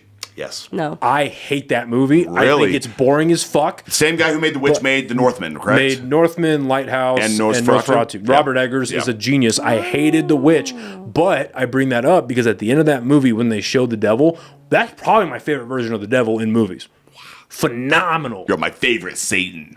Yeah. He was just on the Demeter. He was just there. The Demeter. I have a lot of issues with Nosferatu. Did you go watch it? I loved it. You loved I it. also liked it. I loved it. How do you not like Nosferatu? Just kind of felt like a lot of nothing. Logan's for a like at long work time. and he's explaining And then it to me, and he's just like, and then he was just on the Demeter. He was just there. He was just in the box on the boat with the wax seal. with the wax seal. And he's like, when and did then- he get there? I will say, and then he's like, I will say Willem that Dafoe was that just was running around sounding the alarm. well, that was a part of the movie that took me out of it. I will say that. I was like, Also, how did when we? did he get there? How do you connect B to C? I agree. Okay. I do agree with that. I'm not Yeah. saying it's a perfect movie, but I did thoroughly enjoy it. Yeah. Would you like another beer? No, I'm good. Thank Okay, you, cool. though. She's Thank on you, no more thank you. beers for me. I don't want to No, leave I'm you good. left out. No, but, I'm good. Thank you. But yeah, no, I think he's a great director. But anyway, that version of the devil in The Witch is great. The way they silhouette it out in Longlegs is great. But again, just Nicolas Cage kind of took me out of it sometimes. I thought he was good, but just a little like strange. I know he's supposed to be strange, but like again, brilliant is Anthony Hopkins. Right. Kevin Spacey in fucking Seven. Like I really wish that they didn't market it as Nicolas Cage. I feel like so I could Don't just, even let anyone know he's in it. yeah, just so I could Yeah. enjoy the character as the character, Yeah. not just Nicolas Cage being a weirdo. Yeah. And then I think because you've seen Seven, I'm assuming, right? Is that the one with the 7 deadly sins and Yes. the murders around Yeah, that? Yes, with- I have. with Brad Pitt. Haven't said it. Haven't We seen it. do enjoy a Brad Pitt film. Wait, ask Monica who her favorite movie character of all time is. Is it Brad Pitt in fucking Fight Club? Wrong. Oh, thank God. It is Brad Pitt, but not from Fight Club. Brad Pitt and Troy. That's okay. That's fair. Okay, well, and still like thirst trap. But, She's you know, all, excuse me. Have you seen him? I have, but not through a woman's eyes. So you know. Well, she can't stop talking about Brad Pitt. Excuse me, I don't show up to work and say, and my Brad Pitt from Troy Trivia of the day I is... heard it 3 times this week. No, and you it have is not. Tuesday. No, you have not. Idiot. All right, just kidding. I have it. He is Lying. not. He's a Lying. very handsome fellow. Yes, he is. He's a very handsome fellow. Very good-looking guy. But, hasn't had a carbon but his whole life. I know how offensive, right? Wow. But you need to watch Seven, dude. Okay. It what's so great about that movie. I've kind I've of seen the cover where they have like all the Yeah. like the It's the a really town good one. marks. Okay. Yeah. I've kind of spoiled the killer for you, but he's played by Kevin Spacey. But what's Okay. great about that movie is when they're doing the opening credits, and even on the poster, they don't have Kevin Spacey. He's not in any of the credits. But then once they reveal him as he doesn't come into the movie till the third act. Like his presence is felt throughout the movie. Interesting. But he doesn't come into the third act, and then he just fucking takes over the whole movie. And then once the movie goes black, the first thing that comes up is with Kevin Spacey as, and they put the killer's name. It's so It's a good one. It's worth the fucking watch. good. I actually think Taylor, who's not like a huge fan of horror films, I still think she would really like it because it has such a good storyline. That's my wife. Well, Yes. She loves Hallmark. It's horror. It's more psychological thriller just because like Yeah. the detectives Morgan Freeman and Brad Yeah. Pitt are getting fucked with the whole time by the killer. But it's the if you like the chase of a detective, that's Seven. That's the movie. Yeah, Okay. I agree. It's Silence of the Lambs. I'm and inking it Seven, in. with like Zodiac somewhere in there. But Zodiac I is think you'd great. really like it, yeah. Okay, 7 done. It's on the list. You Next can movie. put watching Lord of the Rings on hiatus while you Wait. watch. Listen, I'm not even a big like fantasy guy, but you haven't seen Lord of the Rings? No, I have seen the first one. He's and seen I the watched first it one? several He's seen days the first ago. one? You So, have not seen the I- Battle of what? Let me tell you this. I've done several things as an adult that For are Rohan. amazing. Okay, you've had a kid. Whatever. No, you haven't seen it's Lord so, of the Rings. I watched Harry Potter at 30 for the first time. Those were amazing. All right. Excuse me, eh? Whoa. Okay. Whoa. I watched Lord of the Rings for the first time. The very first. I grew up in a Christian school where they So said did no, I. No Harry Potter. Same here. No Lord of the Rings. No Pokemon. No my- Digimon. dude, I went to my- public no school. Dragon Ball Z. Dude, my mother's household was so strict. Yeah. I could not listen to music unless she looked at the lyrics first. Didn't your mom throw away one of your CDs? My mom threw away a lot of my CDs. Oh, yeah. She threw my Same Twista here. CD away. She threw my Bowling for Soup CD away. Bowling for you couldn't Soup? listen to Yep. 1985? No, I could not. Why Bowling for Soup? Anything, any type of cuss words, any type of rudeness, any type of okay, gone. fair. Okay, I'm like, yeah. I was listening to Toby Mac, Yep. KJ52, Reliant K. Pillar, Reliant K, Yeah. Hawk Nelson. Hawk Nelson. That was my first concert I ever Hawk experienced. Nelson was your first concert? Ever. I was in Glorietta. I thought it was Hawthorne Heights. No, Hawk Nelson, first concert ever. I was 11 years old. What was your first concert? First concert, I was 17 years old, Rockstar Mayhem Festival 2014 with Avenged Sevenfold on the top billing. It was Avenged Sevenfold. Wow. Yep. Yeah, I had to fucking beg My mother. I was like, Mom, please, I need to go see this concert with my friends. I beg you. And then she was like, yeah, Wednesday. She's like, oh, it's a few hours, right? I'm like, nope, it's an all-day thing. It's from 1 p.m. to 11:30 at night. Yep. At Isleta. What's up? And she was like, all done. And she was like, yeah, fine, go ahead. Wow. So I don't remember who the support was on that, like for the big stage. Yeah. Well, no, that's not true. Trivium was there. They were really great. Asking Alexandria was there, and they were not great. And I love Asking Alexandria. Yeah. They were not great live. At That's least a bummer. that show. Yeah. But then I will say this, in the because did you ever go to Rockstar Mayhem Fest? No, I went to Warped Tour several times. Oh, and I never went to Warped Tour. Okay. Very jealous. I went to Warped Tour Las You know, Cruces. Warped Tour's coming back for It the is for the small 4 shows. Is this the When We Were Young Fest? No, it's literal Warped Tour. Oh. But It's listen, literal you Warped can Tour. go. You can go for the small price of $350 per ticket. Yeah, it's pretty pricey. Yeah, it's fucking stupid. But in the for and those none festivals, of them are in Albuquerque, so you'd have to travel. Oh yeah, exactly. But with the festival, they have like the smaller stages.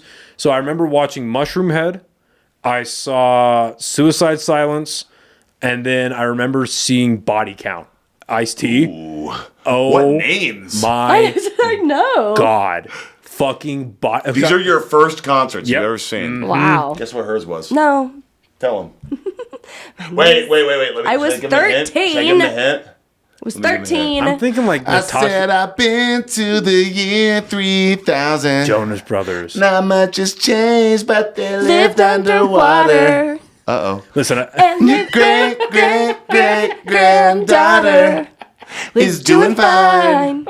doing fine. Done. Jonas Brothers. I wish I had the confidence to sing in my own studio. Oh, we do it all the time. We don't care. We don't. That's was why how- people at KRQE hate us. One of the reasons. Yeah, the Jonas Brothers was my first concert. How old were you? 13. Okay, solid. All right, It was a decent age to go to a concert legit and to concert see. to go see. It was actually Wait, fantastic. all right. I went with my friend Ashlyn, who I've already brought up, and then my father, who is this massive classic rock, like that is what he listens to. He was the voluntold one to take us to the show. So, of course, his ears are bleeding the entire evening as he's listening to a bunch of 13 to 16-year-old girls just scream. But what I thought was the coolest thing about it was you guys have standardized testing here in New Mexico for grade school kids. it's not effective, but yeah. Right, so we have this as well. And so the concert was the night before what we called the TAKS test, the Texas Assessment of Knowledge and Skill, which is our standardized testing Wow. in the state of Texas. And so the concert was the night before. TACK. No, K, What, knowledge. K? K. TAKS? Texas Assessment of Knowledge and Skill, TAKS, TAKS. Oh, okay. I was like, what Too are many the letters. And so that's our statewide standardized first in education, testing. baby? New Mexican. And so that's what I thought was like also very cool. So I was like, yeah, I got to go to my very first concert the night before the standardized test because I thought that shit mattered. How'd you do? I got commended on everything except math because I don't know how to count. Same. Kevin, Nick, or Joe? Oh, definitely Joe. Because he had the longest hair. Which is the one with diabetes? Nick. That's Nick. Okay. And we then who's like to married? whoa, Kevin. Noah. We like to say livabetes, okay? Yeah, Logan's changing the stereotype. Noah, we're taking the negative stigma out of diabetes, all right? Calling it livabetes. Listen, put the hoagies down. Have a salad. You'll be okay. He's a type 1. He cannot control that. His pancreas doesn't create insulin. How dare okay. you, That's sir? fair. Okay, that's fair. He's not a type 2. Oh, well, you know. My God. We'll defend. How James dare Rose. you? You know, put a Twinkie down. I don't know. But I had 2 Twinkies the other day. He did. Gave me Listen, diarrhea. I live off No, of it didn't. insane. I live off of It did. nicotine, caffeine, and Oh. whiskey. All right, I'm not the healthiest guy around. Hey, do we get pee breaks during this show? If you need to use the restroom, you go right ahead. Should y'all just start having a conversation? All right, hold on. You know, if you use the bathroom, we take a break. Yeah. I'm going to take a pee break. I'll be right back. Okay. Yeah. Perfect. We take a break. Okay, bye. Good job. All right, keep going. It's Command Strip Spud. God bless that guy. He's doing the most. Okay, so first concert at 13 years old Yeah. was Jonas Brothers. Which is the one that is married to Sophie Turner? That was Joe. They got a divorce or in the process of getting a divorce. Oh, that Game of Thrones money going out the window. Yeah, so I read, and I only read one article because I didn't really care that much, but I read one article that she wanted to go out and be social and live life and party and have fun, and he just didn't want to. And so they were not vibing. That seems like a very one-sided article. Yeah, I'm not a male feminist or anything. No, and but that's that how much sounds like I a cared. very- Was I was like, yeah, I'll take that for law and just move on. So, yeah, that was my first concert. And it was like, I loved it. Like, you're 13, you love these boy bands, like you get to be in the room, you get to see, and I love concerts. My boyfriend is a musician. We go to concerts all the time. Like, I'll go to any concert. What was the last one you went to? Who it is. The last concert it was, I remember this. It was Highly Suspect. They were at Revel. I am so sad that I missed that. It was phenomenal. They absolutely killed it. I'm not a huge like. They're one of the bands where like I know how good they are, so I'll just throw their shit on shuffle. Yeah. But My Name Is Human. Yeah. And Lydia. Yeah. Is just fucking.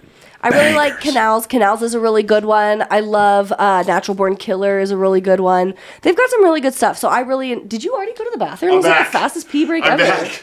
I was that really was the last missing the concert homies. that I went to. But I'll go see anybody. I just like to May I? go to concerts. Yes, go right Okay, my ahead. turn. Thank you, Where brother. is the bathroom? So right out the door to the left. Right out the door to the left. Right out the door to the left. We're having a Now good I combo. We feel gotta keep it deaf. going. But hey, every good conversation requires a pee break. All It right? happens. Yeah, it happens. It happens. Stuck. There we go. Come on, get out of See, here. I really want to take a. I really want to take a good like. I'm not a real man, so broke I. it. No, you're good. It's command. It's command. Yeah, it's command strips. Oh, you're good. Just leave it. Yeah, just drop it. Yeah, you're good. Yeah, you're good. Leave it. Leave it, woman. I forget what kind. I like a reciprocating saw. I think that's the right word. Or the What's right. Yeah, exactly. Right. Just an automated saw, and just Yeah. cut the bar on that table that's right in front of you. Because right next to your Yeah. feet, there's a bar next to you. I want to get rid of that shit. Honestly, dude. Oh, you want to get rid of the bar? Yeah. Really? What does it do for anything?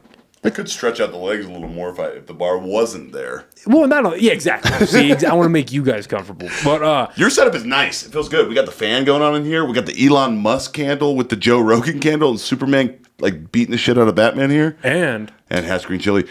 Dude, if someone broke into the establishment, if someone was trying to break into your house, you gotta hold this. that's what I'm fucking saying. Pistol in one hand, batarang in the other. God have mercy. You could just look in there. Yeah, dude, that's one of my fucking prized possessions right there. Is a fucking life-size batarang. Yes, This sir. is insane. Where'd you get that? I got this years and years and years ago. Because Wow. obviously, if you couldn't tell, I'm a fucking dork. And one of the sites that I buy all the expensive shit through, they gave me rewards, and that was like $50. And I got it for free, and I was like, yes, sir. You're a big superhero guy. Oh yeah. Rushmore of superheroes. Oh, that's a tough one. Is this a serious question? My personal. If you could make the Yeah. 4 superheroes that you love the most that would come and just save America at all times. Oh, well, that's a different question than my favorite, I think. But so Your favorite and most effective or different? Oh yeah, because team ups, you got to play off powers, and you got to All right, just give me your favorite then. I just want to know who you exactly. love I'm the a most. dork. Yeah. See how you are about sports? That's Yeah. me with comics. That's me with comics. So my top 4 is Batman, Superman, Okay. Spider-Man, Okay. and the Punisher. Ooh, Punisher is like the deep Punisher. cut one there. I love Punisher. You have 3 icons. Yeah. And then well, the 'cause- Punisher deep so cut. Batman is my favorite just because that's just what I've always gravitated to. Is what I Yeah. grew up on. Yeah. Dad's not a great guy, but one of the good things that he did give me in life was my love for Batman.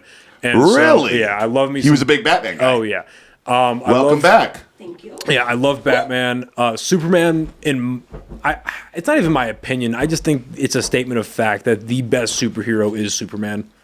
It just is. Because he has all the powers. He can Well, fly. He has no, lasers. because He has strength. He's the most speed. important. He was the template. Like he is. What did I miss? He is that in which. We're talking Rushmore superheroes. I thought Yeah. we were just talking about Rush. I got excited. Hey, listen. All-time favorite band. Rush? Yo, That's so metal, dude. yo, she's cool. She's the dumbest chick of all time. She's one of my best friends, Thank dude. you. Fucking. Continue your Rushmore conversation of superheroes. No, but Rush. with Rush, the name of the song is escaping me. But Limelight, the drum solo Yeah. on Limelight. She knows every Rush song. Living in the Yes. limelight. It's nuts. I even loved what was it? Snakes and Arrows. That I album. love all their stuff. Thoroughly love that album. Tom Sawyer? Oh, yeah, one of the greatest songs of all Y'all time. never heard of it. Yeah, one of the greatest fucking songs of all time. Back to Superman, though. Yeah. Yeah, So sorry. Superman is the template. Like he is the reason superheroes exist. Do you know where he was created? He was created by 2 Jewish refugees, Jerry Siegel and Joe Shuster. Do you know where they were? New York, right? Cleveland, Ohio. Cleveland, Ohio. That's right. Cleveland, That's right. Ohio, baby. Let's go. Yeah. That's where all my family's from. That's where all my and- family's from. But he's the template. Yeah. Like, he's the guy that everything is based off of. Yep. You know, truth, justice, the American way. Right. You know, all good virtues for superheroes come out of that. Like that's really where, and then you have the not deviations, but you have everything based off of like that. So he's the best one around. Yeah. And then Spider-Man's just the shit because what was that's before I get into this fucking virgin talk, I'm gonna put that thing up really quick. Yeah. So, guys, we've been having such great conversation that we had to take a pee break, and when we did, we removed. And that was the my art. fault. I'm so sorry. I removed the No, art. you're good. No, you're good. What? Oh, it's the Ice Nine Kills. This band scares me. Yeah, it's Ice Nine Kills. Well, they're They scare Scary. me. if you love horror movies, they're a great band to listen to because their last 2 albums are all based off of horror movies. Very scary. That sounded scary. It's literally what they sound like. That is the It's literally generic. what they sound like. That's like the generic girl interpretation of heavy metal. Oh. That's what they sound like. I've seen them live. They're terrifying. Exactly, it's great. But yeah, so what's good about or what's great about the Spider-Man character, Yeah. is because up to that point, Stan Lee had created like Fantastic Four. I want to say Iron Man became before that, and same with the Hulk. And they're these larger than life characters. What's Right. cool about Spider-Man is Peter Parker is someone that everyone can relate to. He has no money. He can't get the girl. He's struggling to find a job. Yeah. He excels in the one thing he's good at, which is school. But everything else in his life is falling apart. He comes from a broken family. Yeah. He's not very he's not rich yet. He's very poor. Right. And so he has all these issues as a teenager, but he still throws on the suit and he goes out there and does it. And this is straight out of Stan Lee talking about it, but I like hearing him explain the character because he goes, what's good about Spider-Man is he's completely covered. So anybody could be in that suit. Doesn't matter if you're white, black, Asian, doesn't matter. Yeah. You could be in that suit. And so having a guy like that, where he's saving the world, he saves the Avengers on multiple accounts, takes a bullet for the Punisher, like he's the shit. But once he's out of the costume, he's either a struggling high schooler or a struggling college kid. Interesting. The only time they've ever made Peter Parker have money, God, I'm a fucking dork. So this is like in 2013-ish, Yeah. 14-ish.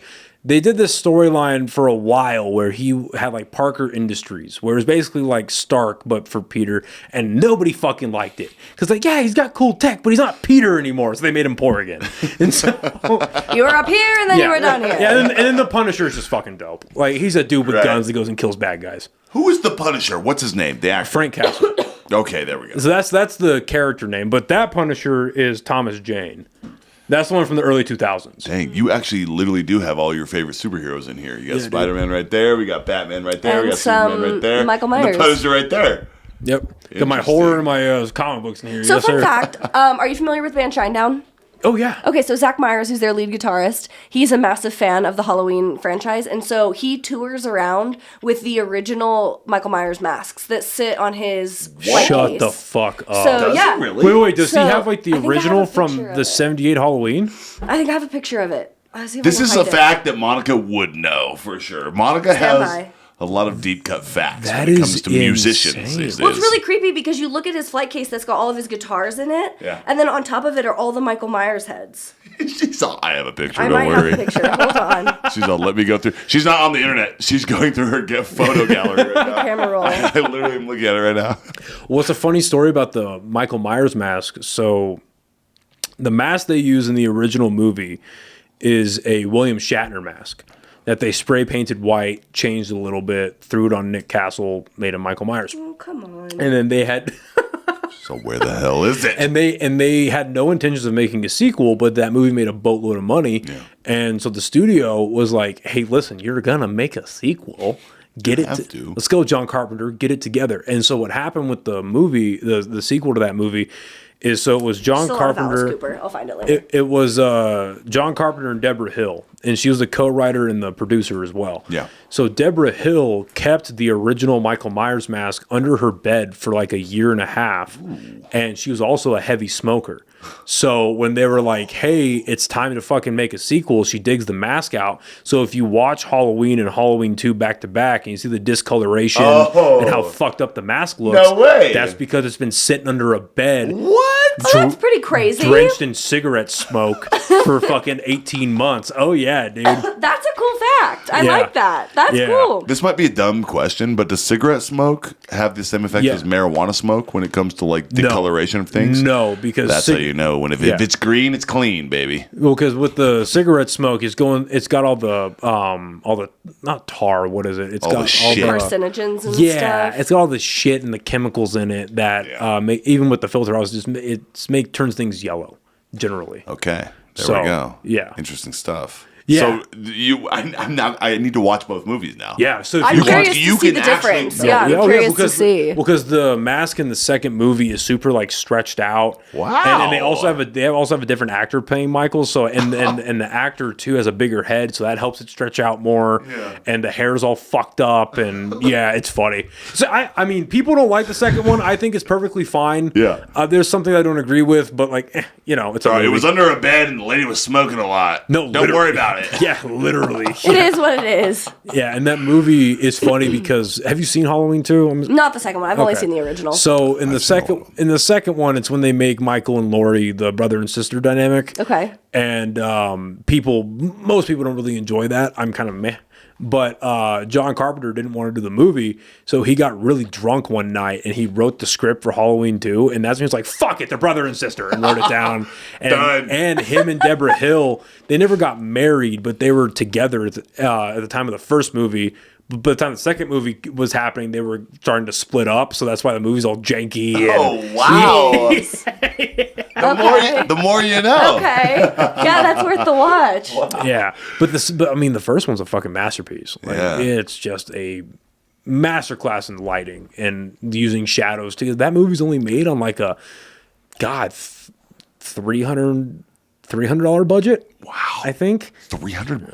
no, 300,000. I was like, oh my god, I was like, oh my $300. God. No. Well, if you want to watch a movie that's like super like guerrilla filmmaking, very low budget, is fucking the original Last House on the Left. That was it's a very rough watch. It rests 13 acres. It rests on 13 acres of earth over the very center of hell. Yeah, it's a fucked up movie. It's the subgenre of horror movie that's under. It kind of started it's called Rape and Revenge, and it's a very fucked up movie. It's Yeah. Wes Craven, the guy who went on to do like Nightmare on Elm Street. Yeah. That's his first movie, Wow. and they made it on $78,000. And it's and you can tell like it's very rudimentary. It's very like shoestring filmmaking, but man, is it fucking effective. Hey, we talked about long legs. Are you Yeah. excited for Monkey Man? The monkey. Oh, is that what it is? The I monkey. think it's called. I don't. I think it's the monkey. Oh, Monkey Man is another one with No, what's that's the his face? CGI monkey, right? It's Monkey the Man? Stephen King short story. called- No, he's talking about the movie The Monkey. I thought it had what's his name in it. Isn't that the rock star that's the monkey? No, that's not called Monkey Man. We talked about this one in the show. is that one called? Where it's depicting that guy's Something life. about and life. He's a the good monkey. life or a I heard it was something good. life. I heard it was garbage. Well, that's from the critics. We don't listen to critics. Critics hate everything. Generally I always speaking, listen yes. to. I always try to look at the audience score. Yeah. The- Well, Rotten Tomatoes is a load of shit these days I anyway. used to live off of it, and now I Me don't. too. I No, don't. me too. I don't anymore. Nowadays, and people need to understand about Rotten Tomatoes too. It's not that it's a like let's say something that's a 70%. It's not a 7 out of 10 movie. It's just saying that 70% of critics gave it a positive rating. Interesting. So all of those critics that made up the 70% could have given it a 5 out of 5 or a 10 out Yeah. of 10.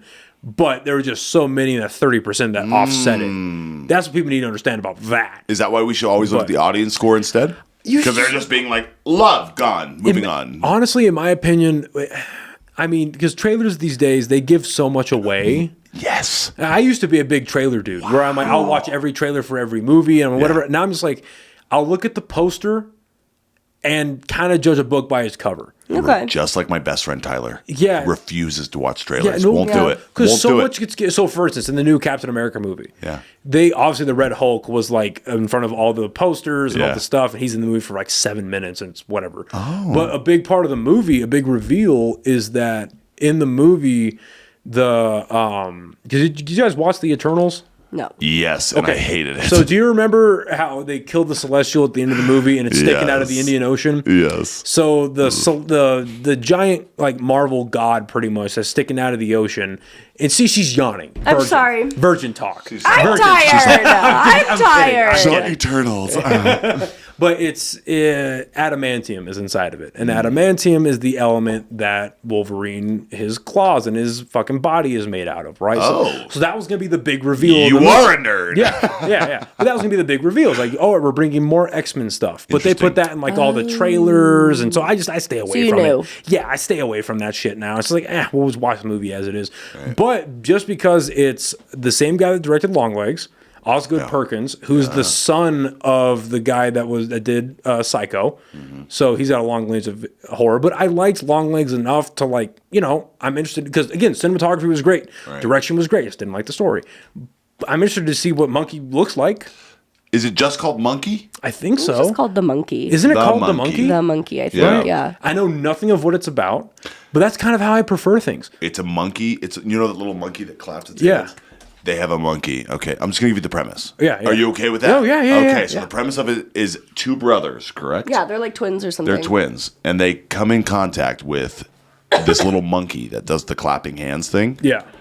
And people are dying in a like crazy weird, fashion. crazy ways. It's kind of Final Destination, where people are dying in Final Destination style. Interesting. Who are around the monkey. Interesting. That's the premise. That's all I'll say. Interesting. Yeah, I'm just interested to see, because 2024 was such a great year for horror. Right. Like, just so many great horror movies came out last year. Yeah. That I'm very curious to see what this one's going to look like. And hopefully, Osgood Perkins, the director, he learned more about storytelling from the last movie. Yeah. And he brings that with this one. And because he's, again, good director. I hope he has better writers around him. Can I just tell you the worst thing ever for a horror movie fan like myself?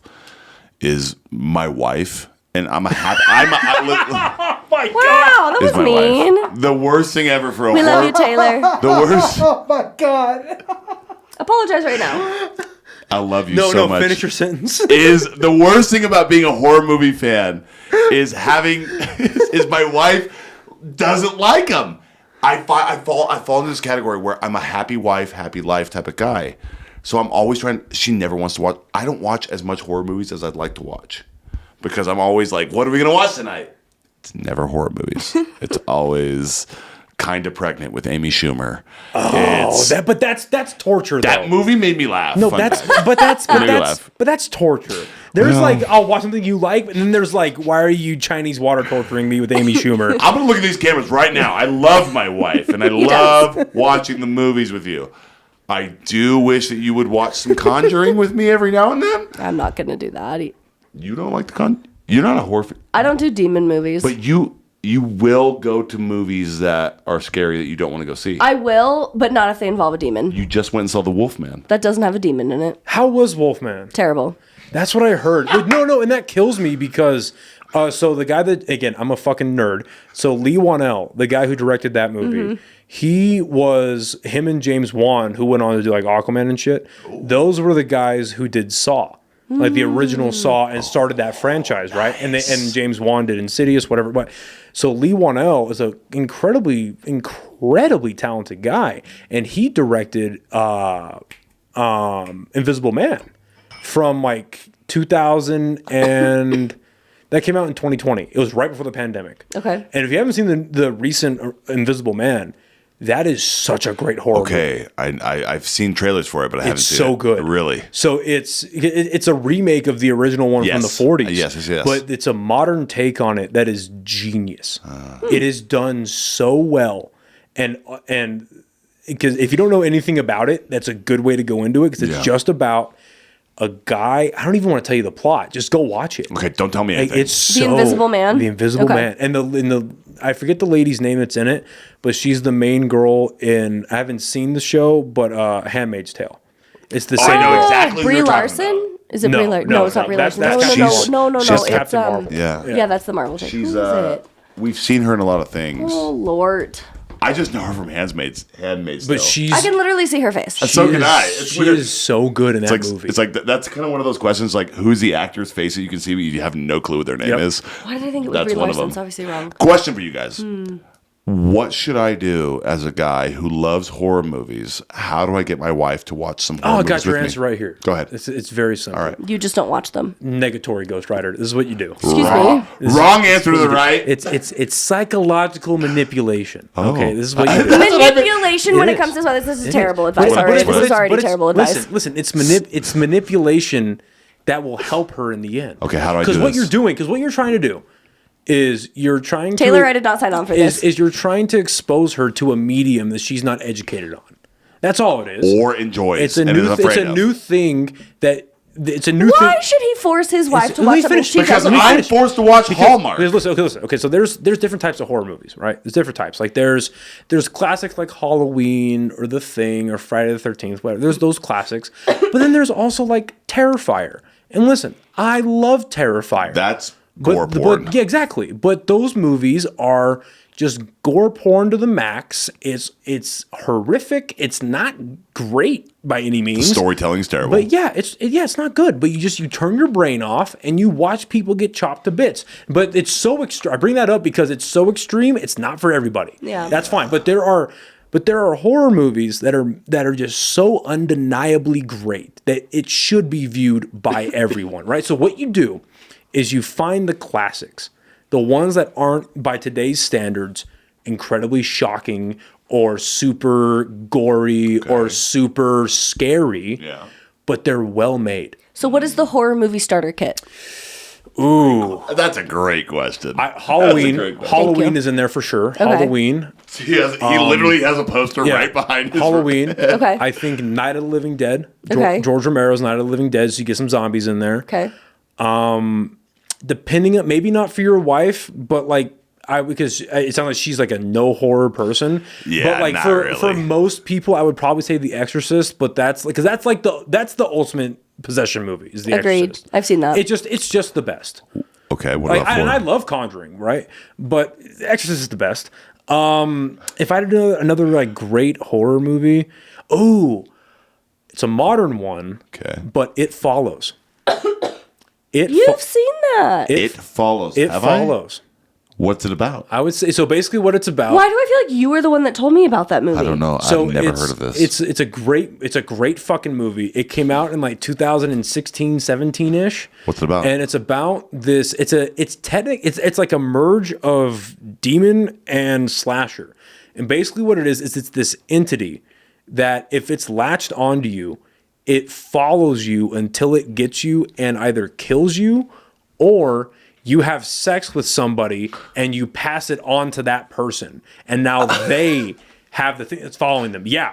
Wow. Yeah, but it's good. Someone has told me about this film and it's going to wasn't bother me. me. I It swear it is was you. so good. It is. It's I wouldn't know about It's that. an I ST wouldn't know about demon, that. but it's so good. It is such a great. So I would say like it follows because there's no gore. Okay. There is it, but it's all tension building. It's Yeah. all like because what happens is the demon you see like only the person that it's latched onto can see it, but it takes different forms. So it can take on the form of a stranger, a friend, anything. It's like that movie Fallen. Like where the demon is it Fallen where the haven't demon seen just it. kind of follows everybody around. He just like latches onto different souls like It sounds periodically. similar. Oh, okay. But yeah, but I would say It Follows is in there. I think I think it's called Fallen. I could be wrong. maybe not a starter kit, but definitely in like the first couple of waves, I think The Descent should be in there. Because The Descent? The Descent is a really great claustrophobic horror movie. Oh, that sounds terrible. It's about a bunch of friends that go cave diving, and there's they're not monsters. They're like mutated humans that live in the caves, and they start picking them off one by one. And the great part about That that sounds movie horrifying. is like there are a couple of parts that are gory, but for the most part, you don't see what's happening on camera. It's all off camera. Really? And it's real like quick, shoddy movements. It's really good at claustrophobia. That's a great one. The Descent. Can I tell you a movie that kind of really got me super into the horror movie genre? Which is weird because it wasn't like these old school films. It Yeah. wasn't from deep back. It was Strangers. Dude. That's a horrifying film. I would add that into the starter kit, honestly, because that movie is so good at tension building. Again, it's insane. anxiety. Yeah. What my favorite part in that movie is when they have the couple tied up and they're standing in front of them. I know exactly and what you're gonna say. the girl goes, "Why are you doing this?" Because you And were home. Why did you say because you're home so perfectly? Banger. So, and it's so crazy to me.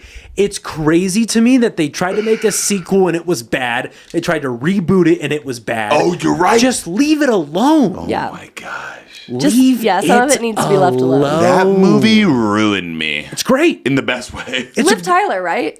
I think so. Is she Yes, in that? Yeah. yes. Yes. Yeah. Yep. Old daughter of Steven. Yes. Yes. Yep.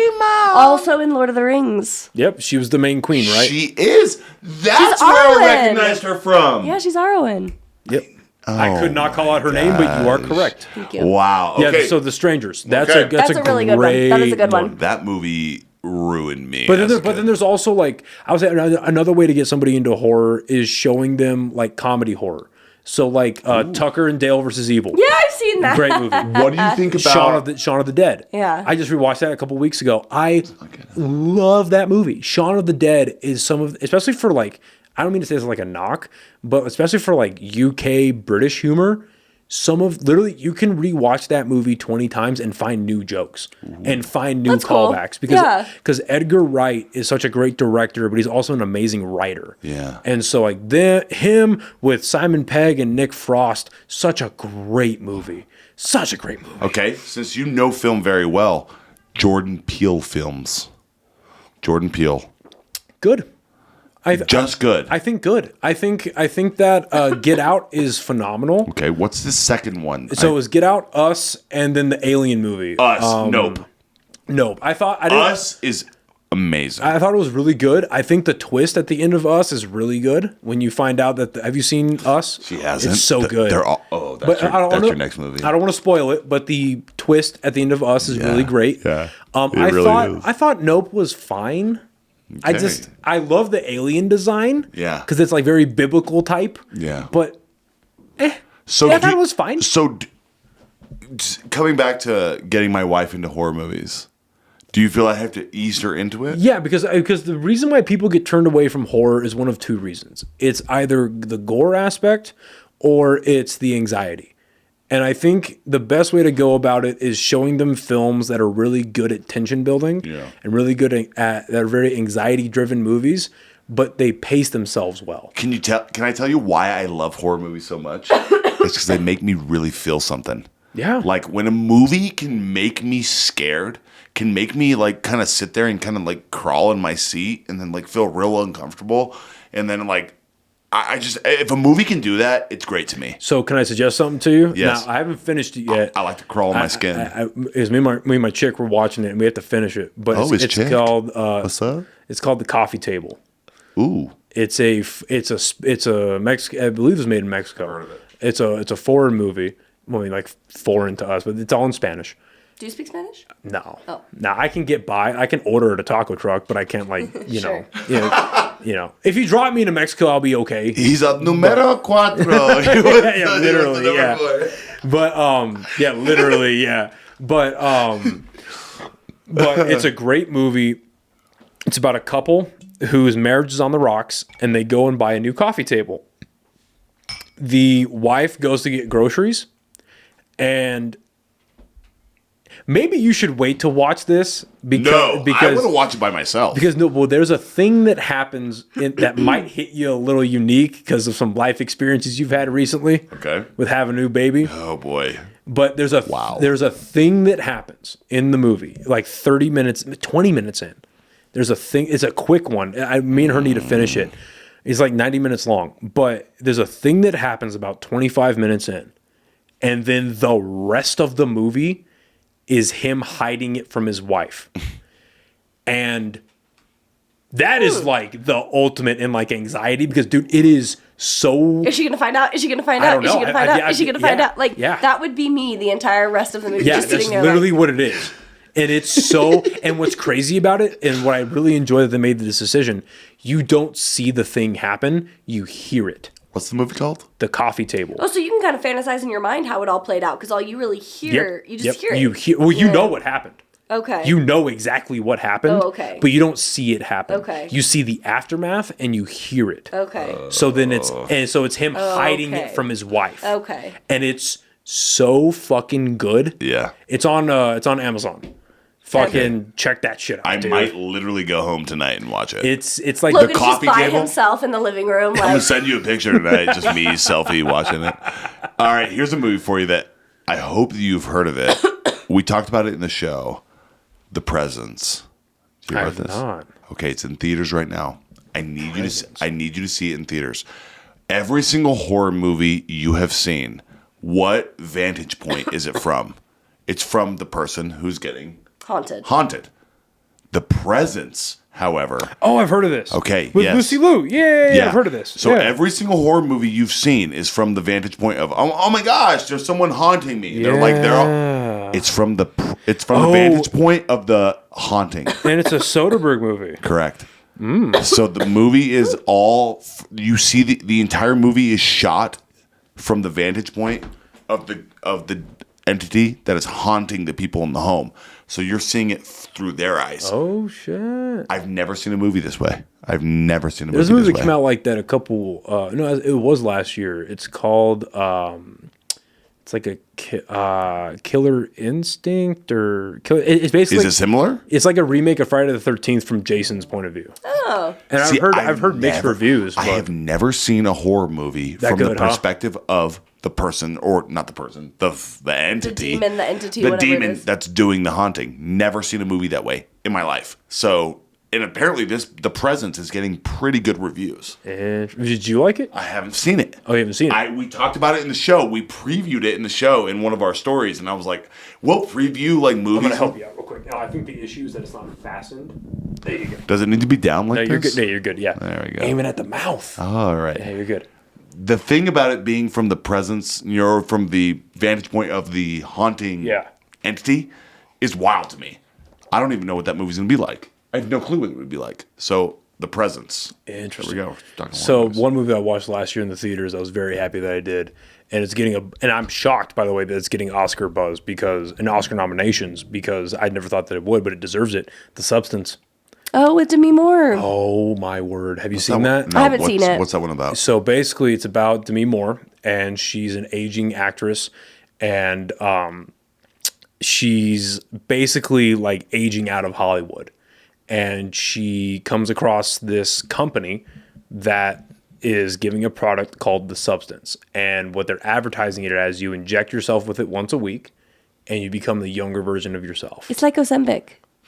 Or semaglutides. But like a million times worse. Wow. And it turns into this just horror show of a movie, and it's really good body horror too. Like if you're big into Cronenberg movies like The Fly or Videodrome, it's so fucking good. And what's interesting about that movie, so I watched it in the theaters with my buddy, the guy you met at the last house, Joey.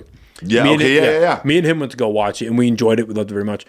I watched it again with my girlfriend, and she had she enjoyed it, but had a completely different takeaway from it. Oh, interesting. Because it was the female perspective in Hollywood. Yeah. And like watching, because me and her, like we have this bad habit of talking during the movie and like talking to each other during a movie. We have Just dissecting it while Yeah. And so, but what she was pulling out of it, I recognized it, but I wasn't really like, oh yeah, that's like a really great like point to make, or because there's this scene right where it's like maybe an hour. It's a longer movie, it's like 2.5 hours. There's a scene about an hour and some change into it where Demi Moore is going on a date with somebody, and she's getting ready for the date, and she's maybe 3 or 4 weeks into taking the substance, and so. Because I don't want to spoil a big part of it, but she's experienced the substance. Mm-hmm. She's experienced the euphoria of being the substance. But when she's her normal self, even that's giving it a little bit of away. But when she's her normal self, she's back to being regular Demi Moore, and she's not very happy with it. So she's getting ready for a date, and she's in the mirror she finishes her makeup, and she's like about to leave, runs back to the mirror, redoes her makeup. About to leave, runs back to the mirror, keeps doing her makeup, and she starts having this mental breakdown over like nothing is perfect on her face. Her dress isn't fitting the way she wants it to. She has this mental breakdown, completely ghosts the guy because her anxiety is too high. She has a panic attack and just goes to bed. And after we had finished the movie, she was like, that was the best scene in the movie. She goes, that's the most accurate representation of a woman experience I've seen in a long time. And I was like, fuck. Oh my gosh. Fuck. All right. Whoa. That tracks because like I never would have thought of that Yeah. because it's a well acted moment in the film. Right. It's a very and there's no speaking moments in the movie or in that scene. It's just her freaking out and it's just building and building and building and building and building until she completely goes to dude and goes to bed because it's cutting between her doing her makeup and about to leave and then her phone because she's supposed to meet him at like 7:30 or some shit. Right. And like 7:15 rolls around. They're like, I can't wait to see you. And then 7:25. Hey, I just got here. 7:30. Hey, I'm sitting at this place. Blah, blah, blah. 7:40. Hey, are you okay? 7:50. Blah, blah, blah. And then like 8 o'clock. Hey, if you want to get together later, just let me know. And then she's like seeing that and it's cutting to her and she's like freaking the fuck out. It is such a great scene. But then like from her perspective, and then I was like, oh, damn, that's a good movie. I like that it gives that accurate representation. Because, yeah, there's not a female out there that hasn't had, maybe not a full-blown moment like that where they fully ghost like what their plans are. There are definitely like women that do. But, I mean, how many times a day do women probably look in the mirror and they're like, oh, if I could only do this, or if I could only do that, or if I could change this or alter that. So that would be interesting to see played out. That's the society we live in. That movie's nominated for Best Picture and she's nominated for Best Actress. Wow. What's the movie called? The Substance. The Substance. Yeah, That's really cool. And then the last 20 minutes turns into just like it's very fantastical the way they go with it. And some people love it, some people hate it. It gets fucking Honey Nut Cheerios, but like it's really good. It's really I've heard it's really good. It could be worth the watch for sure. Like you're a big movie guy. I love this so much. Oh yeah, man. We love movies. Have you seen The Fly? The original Fly with Never seen The Fly. Fuck me, really? That sounds like a laugh. I clearly With Jeff don't watch Goldblum? movies. Yes. No, I've never seen it. It is such a great movie. Oh my god, you haven't seen the fucking It's a classic. I know it's a classic. It's phenomenal. I've heard the name of The Fly. I've heard the name of the movie. It's Cronenberg's best movie for sure. I haven't seen all of his movies. What's the premise? So basically, it's this scientist who's trying to figure out teleportation. And he has these two prototype like teleporting machines like just in his lab. And it starts out where he's at the science conviction, gets an interview by this woman, the love interest starts to happen. And with the reporter? With the reporter, yeah. And so what happens is he's drunk one night and he tries out the experiment to impress her and he steps into the teleporting machine, but a fly makes it into the teleporting machine. And the science that he's come up with is all of the particles inside the machine get disassembled and then reassembled in the other machine. But a fly is in there. So him and the fly get disassembled and they become reassembled together in the other machine. And as the movie continues, he starts morphing into this like humanoid fly mixture. And it gets worse and worse and worse. What year did this movie come out? 83, 85. It's an older film, yeah. Yeah. I feel like I need to see this movie now. When did David Cronenberg's Fly come out? Siri. 86. Because it's a remake. It's a remake of a movie from the 50s, but that one's super corny. But this one is done so well. And what's great about that movie is you become sympathetic to Goldblum's character and what he's going through, and he loses his mind in the process. He stops thinking like a human, starts thinking like a fly, but it's not. My God. But it's not corny. Oh, weird. It's so. And the last scene you see him in is, I teared up. I'm not gonna lie. I gotta watch The Fly now. It was fucking heartbreaking. You, sir, have sold me on The Fly. So good. Harder than anyone has ever sold me on A Fly in my life. Dude. Oh. Well, First for everything. well, it's not hard. I don't think the bar's that high. You just impaled my hearing. My God. Sorry, I was just thinking about The Fly. I needed a shoulder to lean on. It's a good one. Like that one's really good. He made a movie in the 80s called Videodrome, which is really good too. And that movie's even kind of aged well with like censorship and how media plays out. And Really? because it's about a guy who's looking. It's played by what's his fucking name? It's he's made a character out of himself in Family Guy. I forget his fucking name. It's not Tom Woods. It's James Woods? James Woods. Yeah, it's James Woods. and he Family Guy fan over here. I love Huge Family Guy. Fan over here. I watch Family Guy while I go to bed. Yes. Oh, Oh my God. Absolutely. The same. Every night. Every night. So there's this. Okay. Show you how Twins. fucking weird I am sometimes. But there's this. There. I don't know. It's not really existing right now because YouTube's copyright strikes are a dick. But for like the last maybe 3 months, there's a small community on YouTube that would, and I found it even on Reddit and shit, where it was like people would upload 3 hours long worth of Family Guy episodes to YouTube. Click, play. Yeah, to play and fall asleep to. But then you play it and you wake up and it's not on anymore. It's You're copyright watching strike. something super weird. Yeah. Well, no, because it's copyright stricken, so it's taken that's down. right. That's right. That's Yeah. right. That's You're right. all you're all being tracked by It's the on law. Hulu. Yeah, but I don't have Hulu. Don't get him. I mean, that's not true. I Wait. have Hulu through Spotify, but it's Wait. ads and, you know. How many streaming services do you have subscriptions to? I've got HBO Max, Shudder. Shudder. Shudder is a... You don't know about Shudder? Monica doesn't know. You don't know about Shudder. No. Dude, Shudder is an exclusively horror streaming app. Where have you been? I've been Where have you been? living under a rock Yeah, like Patrick dude. Star. Dude, it's $8 a month. How much? 8. Shudder. What is just all the horror It's- movies you can ever find? It's just horror movies. Yeah. It's fucking phenomenal. Okay, what else do you have? Bunch of indie movies are on there, and yeah, it's good, dude. Shudder. Shudder, yeah, Okay, dude. what $8 else? a month. So I've got HBO, Shudder, and then like Spotify. That's You it? don't have Netflix? I killed my Netflix like 2 weeks ago. Netflix is my favorite.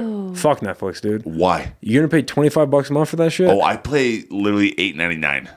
Mine is like cheap. Yeah, no. You do the ads? You can only watch my Netflix in my home.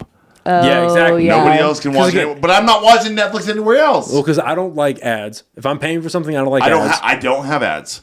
Well, I think I might be $14.99. I think mine's Just like kidding. $14 or and then $16.99. I'm also a fucking dork who pays for very good internet, and I like my movies in 4K.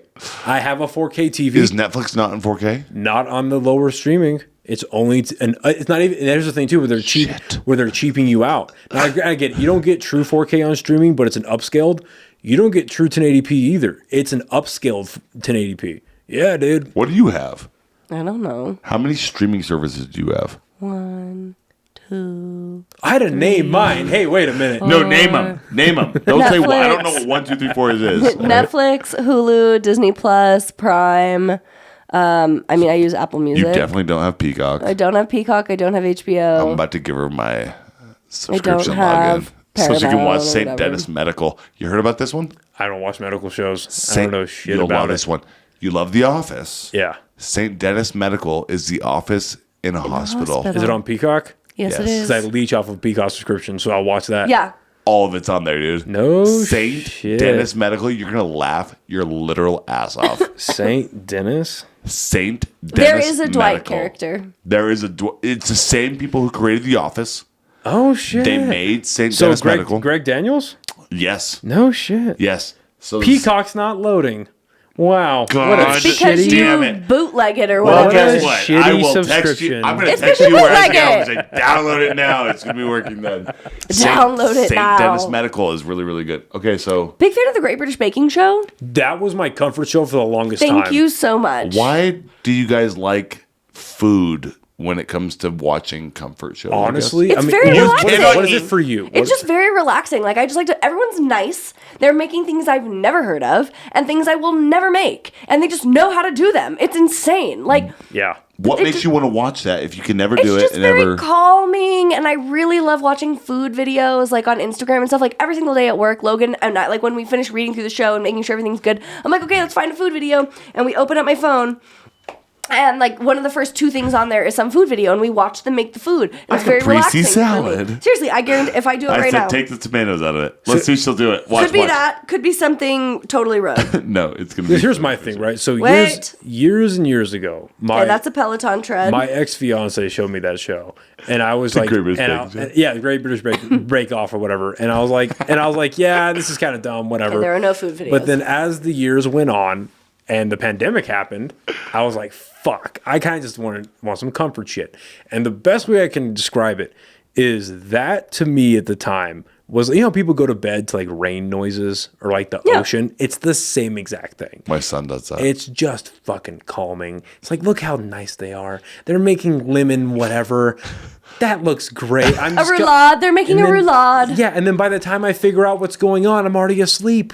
And now I know what aquafaba is, and I never thought I'd know that. I don't think you're speaking English, but I agree with you. And yeah, it just makes Welcome to perfect my sense. life. I'm talking about food with Monica at work. She's like, I don't know how to cook. I'm making Parmesan crusted salmon tonight for dinner. What are you having? You're putting cheese on salmon? I'm having literal Pesto Parmesan Kraft crusted mac and salmon. cheese. It's Yeah. very good. What? Go ahead. No, I was going to say that 95% of my diet is made by Costco. So that's just, you take it. Retweet. Yeah, you take it, you put it in the Put oven. that on a shirt. Yeah. It's great. It's all made for you. It's either in the oven or the air fryer. It's done in, however long, and you've fed for a week. I'm so glad you have an air fryer. Talk to us about some of the meals you make at home, and then you can then claim that you're like not really good at cooking. But go ahead. I make like just that. No. Just the Parmesan pesto crusted salmon is all I And make. And give us some of your salad recipes. I mean, I make a salad that's like salad leaves, which is what Logan calls lettuce, salad leaves. It's not true. I don't call it. He literally referred to lettuce as salad leaves. I was frazzled. I mean, that you're day. not Was wrong. hilarious. Some of the leaves Okay. on my salad look like someone walked out and went pick, Salad and leaves. just pulled them off trees. Yeah, like- and you pay like it's like- $25 for it, right? Yeah, thanks, vinaigrette. I eat a lot of salmon. So it's like lettuce, dried pears, pecans, bacon, manchego cheese, and some salmon. What kind of cheese? Manchego cheese. fuck is It's the manchego best cheese? cheese. It's the best cheese ever. My best salad is the literal lettuce, cheese, and some ham that I tore up with my hands, and some ranch. The best a lot of cheese ranch. is Swiss. Sorry. That's your I favorite like cheese? Swiss cheese. Yeah. I wouldn't All say right, it's the dude. best cheese. Swiss. Dude, Gouda's way better. Smoked Gouda, I not just already- average Gouda. We need dill Havarti, smoked Gouda, manchego cheese, and throw on some like warm brie. If you gave me Gouda cheese, I would not know what to do with it. That's very upsetting. You just cut it and put it on a club cracker. You've been eating some really. It's What do you good, just like but it's open not up a great. craft single and rip it in half? The fuck is it? What? No, okay. I'm I not ate 2 craft singles yesterday. I'm not a- I like was a- high. I'm not It a was true. Neanderthal with your Kraft cheese. Wow. Well, wait a minute. Noah. You don't know what manchego is? Noah, have you ever smoked some Skywalker OG Kush and then tried some Yeah, craft singles? yeah. Shout out to my old sponsor, High Desert Relief. You fucks. Oh, damn it. That's where I was going still because of you. Old sponsors? Oh, they dropped me. Oh yeah. No, they also dropped like everybody. So it is what it is. I've still been using your coupon cards. Ah! I told you it works. You fucks. It still works. but they have great weed. They have great weed. They have Well, amazing I'm weed. not going there anymore. But anyway, not sponsors. All right. but yeah, no, I just put some Swiss on like an egg and cheese bagel and go to town. Oh yeah. No, I like Swiss cheese. I have no issue with Swiss cheese. One time my mom put a piece of Swiss cheese on like a tiny little box and like it imprinted on the top of the box and it looked like a piece of Swiss cheese on this box. And so Where every did time you I think grow of, up that you're putting cheese on boxes? I don't know. She put it on a box. I don't really know why. Like out to dry? no. She was like, Grapevine, Texas. it was like a box on the counter like that she had brought in from the mail. And I don't know why she put it on the island where she was making her sandwich, but Swiss cheese went on the box. It was like my first memory of Swiss cheese. And it was just there. And from there, Monica loves Swiss forever. So your mother, I'm sorry, It was a weird story. your mom took out a single piece of Swiss No, cheese she was from the making a fridge. sandwich. Okay, but so she still had a piece of Swiss cheese. Yeah. And she was like, I don't know what to do with this. And put it on a cardboard box that came in from the mail. Yeah. What? Yeah. Hey, Noah, can I tell you what that's called? That's called parenthood, baby. I don't know what that is. That's called parenthood, baby. You making that sandwich? I you don't said, know "I at what need stage time." she was when making this You sandwich, catch this mail but here. You can't put a piece of cheese on a box and be like, this is going to go in a sandwich later. unsure if she put it on I the have sandwich. dropped cheese on the floor for over 30 seconds and still eating it. Logan will eat things off of the work floor. Ooh, I'm a fucking you dog, work at a dude. news station. To be fair, it's like a 5-second rule thing, Can I but tell still. you- Well, maybe that's why he got sick. Or he didn't get sick and you did. I He's did. got a fucking killer Noah, immune joke's system. on you. I have the immune system Yeah, of that's what I'm 4 saying. men. That's what I'm Oh, saying. we've downgraded? It used to be 5 men. Yeah, well, I'm 32. It's It's 4 men inflation. now. It's inflation. What are you to do? All right, it was 5 men into my 20 to 29. Now I'm 30. It's 4 men now. You're 32. Well, Damn. the immune. Yeah, well, Yeah, you got outed, dude. That 32, sucks. feeling good. just kidding. Well, I mean, you are 32, but I feel like I'm trying to reverse age, though.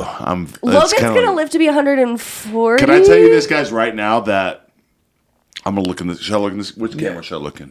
One of the two. This one? I'm going to look at this I have camera a right great now. setup, but I'm not that rich. All right. When anti-aging pills become a thing, I'm talking like you can buy them with your insurance. You can take them, what do you think, 2 times a week? Yeah. I will start taking them. And then I'll probably be about 55 when I start taking those things. I'm going to live to be about 145. But do you want to be the first people to take those things? Yes. No. Yes. Would you have wanted to been the first people to get hair implants? No, but I have really good hair, so I don't need But even you think get my about that. point. Like, you don't want to be the first Wait. to like get the Elon chip. Was Like, there Well, then how are we going to know if it works? You let the other idiots do it. serious question? Was there disaster with the first people that got hair implants? Oh, I'm sure they probably look horrible. I mean, that's a great Bill Burr. They had hair, baby. But that's one of the great Bill Burr bits where he's talking about like Here's they're my stapling ant legs to Here's people's my thing. heads. I'm gonna say this right now, and I'm gonna say it, and I don't fully believe it, but I do believe that we have progressed so far from 1995 to 2025, so much so that we have the internet. We have what else do we have that we didn't have then? Well, we have the internet. All I have to say And is the internet. We have the We have internet. self-driving cars. We have We Elon have- Musk creating the Neuralink. we We've have got a lot of things going on. A lot of great inventions. Long story short, they are working on anti-aging pills that you can take that will slow the aging process. Right. Okay, to where, because I was like, why would you want to be 145 years old? You're gonna hate your life. You can't even walk. If I start taking the anti-aging pills at like 55, 60 years old, dude, when I'm 80 years old, I'm going to feel like I'm 55. No, when you're 150, you're going to feel like 110. No, when I'm 150, I should be feeling like I'm at 80. You should be. I'll die at 150. I should feel like I'm like 85, 90. That's fine. I'm not convinced that I want to live to 150. Think about how far we've progressed technologically and medically since 1995. Okay. So far. Yeah, but I just, again. So far. So now imagine what we can do in 25 more years, from 25 to 2000. It'll be great. Don't What's get me the wrong. math? It'll probably be. You're asking me what the math is? 2050. It'll probably be great. Don't get me wrong. From 2025 to No, 2050 hear me to out. 25 No, years. let me ask you a legitimate question. If there was a pill on the market that you could take that was affordable, that you take it twice a week, you take it on Monday, you take it on Sunday, and it allows you to live a much longer life, a life that allows you to be able to golf when you're 105. You can golf when you're 110. You know, you're sane of mind. You're not crazy. You're not like saying weird things. You're able to have conversations with people. Would you do it? It's affordable. I don't know. I got to be honest with you. I'm not convinced. If it's affordable and you can take it and it's going to give you a life that is worth living, you're not laying in bed like a carrot or a vegetable or a green bean or a squash. You're just like Which laying there. they all fall under the Those are all category of vegetables. vegetables. Those are Yeah, those are the I get vegetables your I know. argument. What kind of vegetable would you be? If you could take it, why wouldn't you? I don't know. Again, I don't have enough life experience to say why I would want, because with the life experience that I have, the argument would be yes, I want to, right? But also due to the life experience that I've had, I haven't bless you. God. Bless you. Thank you. I haven't seen all of the major like downsides to life and to aging, and I'm just the skeptical part of my brain just isn't convinced that, let's say it's just rounded out even number, humans live to be 100. I'm not convinced that tacking on an extra 50 years is a good thing. I'm not convinced of that quality of life. Think about the things you could experience with grandkids, great grandkids. But there is I don't have kids, motherfucker. You don't right now.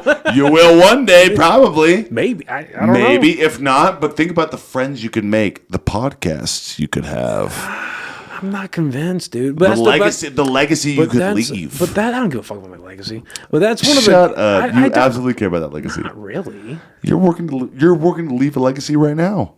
Yeah, I guess, but then that's at the same There's time. no way you'd be podcasting if you didn't want people to know what you think and what you think and what you do. It's a verbal diary. I just Is like talking. literally important for people to hear. I see your point. But also the people, as far as legacies go, I'm very content with the few very close people I have in my life. Mm-hmm. If I died tomorrow, I'm cool with how all of them think about me. Right. I'm cool with that. Yeah. Now, I don't want to die tomorrow, but I am. If tomorrow I'd fucking You're comfortable with it. Tonight, if I died in my sleep, I'm cool with how everyone in my life that is extremely close to me and actually knows who I am. Right. I'm cool with how they think about me. I'm cool with how they view me. Okay. You know what I mean? I'm very comfortable with my funeral of 8 people. I'm very fine with that. Yeah. But as far as like living super long, a part of what makes life precious is that, we don't know when it's going to end, but at the same time, it's short. And it's just a skeptical part of my brain that does not trust a lot of things. I'm not convinced that tacking on, let me see if this makes sense. So if you could add years in between Legitimate 18 years. and 40, if you could add years in that period of time, maybe To where you go from 18 it to takes you 50, and 50 feels like it's 25. right. It takes longer to get from 20 to 40 than it does from 40 to 100 or 40 to 100. I see exactly it what you're takes saying. longer to do that, maybe, but tacking it on to the very end of life, I'm just not convinced. I'm not convinced that it's a good thing. I'm not convinced that it would be a great thing to experience. I would not. Okay, let me preface this. I would never start taking the anti-aging pills past 55. That's what I'm saying. So it's I'm 32 right now. Right. So we're talking 25 years, or give or take. I'm really bad at math. 23. Yeah. 23 He said years. give or take, Think so. about how far we've come. I just wanted to know if I could do it. Think about how far we've come medically and technologically in 23 years. So far. Right. Absolutely leaps and bounds far. So if there was a pill that you could take that would keep you feeling, 55-year-olds feel great. Ooh. 60-year-olds feel great if they're in good health. You're going to feel great, dude. You're going to feel great for the next 55, 60 years taking this pill. I am enjoying this, but my allergies are just getting the best of me, and I'm very uncomfortable. I am so sorry. Do you need to blow your nose? No, I just can't breathe, and I keep hacking, and so I don't know where we're at in this whole process. That's the conversation we're going to leave for another day. Hey, listen, there's a part 2. Okay. And I'm convinced because it's the open window. Because I haven't figured out how to do circulation in this place properly. Think about that for a little bit. Because if I set the thermostat to 65, I need to get 65 out there, it becomes 75 in these places. So I was trying to figure all that out. Now imagine that a cool with spot, though. Now imagine that with a child. So our rooms get hotter. So when we set the temperature at 68, 69, it's 75 in Bronson's room. He's hot. Little squishy baby. Well, listen, I would love to have both of you guys back soon. I want to continue the anti-aging conversation. We'll do a part 2. Yes, this is a lot of fun. Yes. Before we get out of here, where can everyone find you on social media? Yeah. And then how can they watch your fucking fantastic news show? Thank you. You can find me on social media. I'm the world's most offline person, so don't expect me to interact much. Just on Instagram at Monica_Wicke. It's my last name, Wicke. You can follow me there. It is private, so I have to approve you. So not all of you may be approved.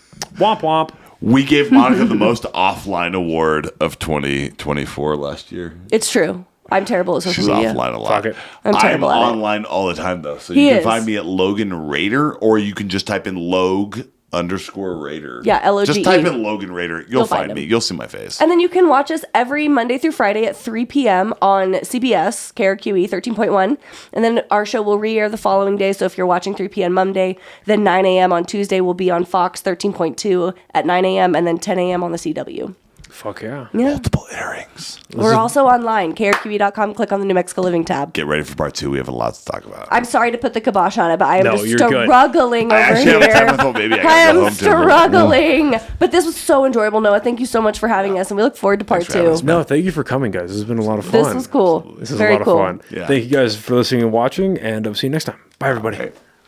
Thank you so much for listening to this episode of the podcast. If you like what you've seen here, please share it with as many people as possible. Follow us on YouTube, Spotify, Instagram, Facebook, Apple Podcasts. Like, share, comment, subscribe, all that stuff. It really does help out the podcast. And if you're feeling extra generous, feel free to subscribe to our Patreon, which I have coming soon.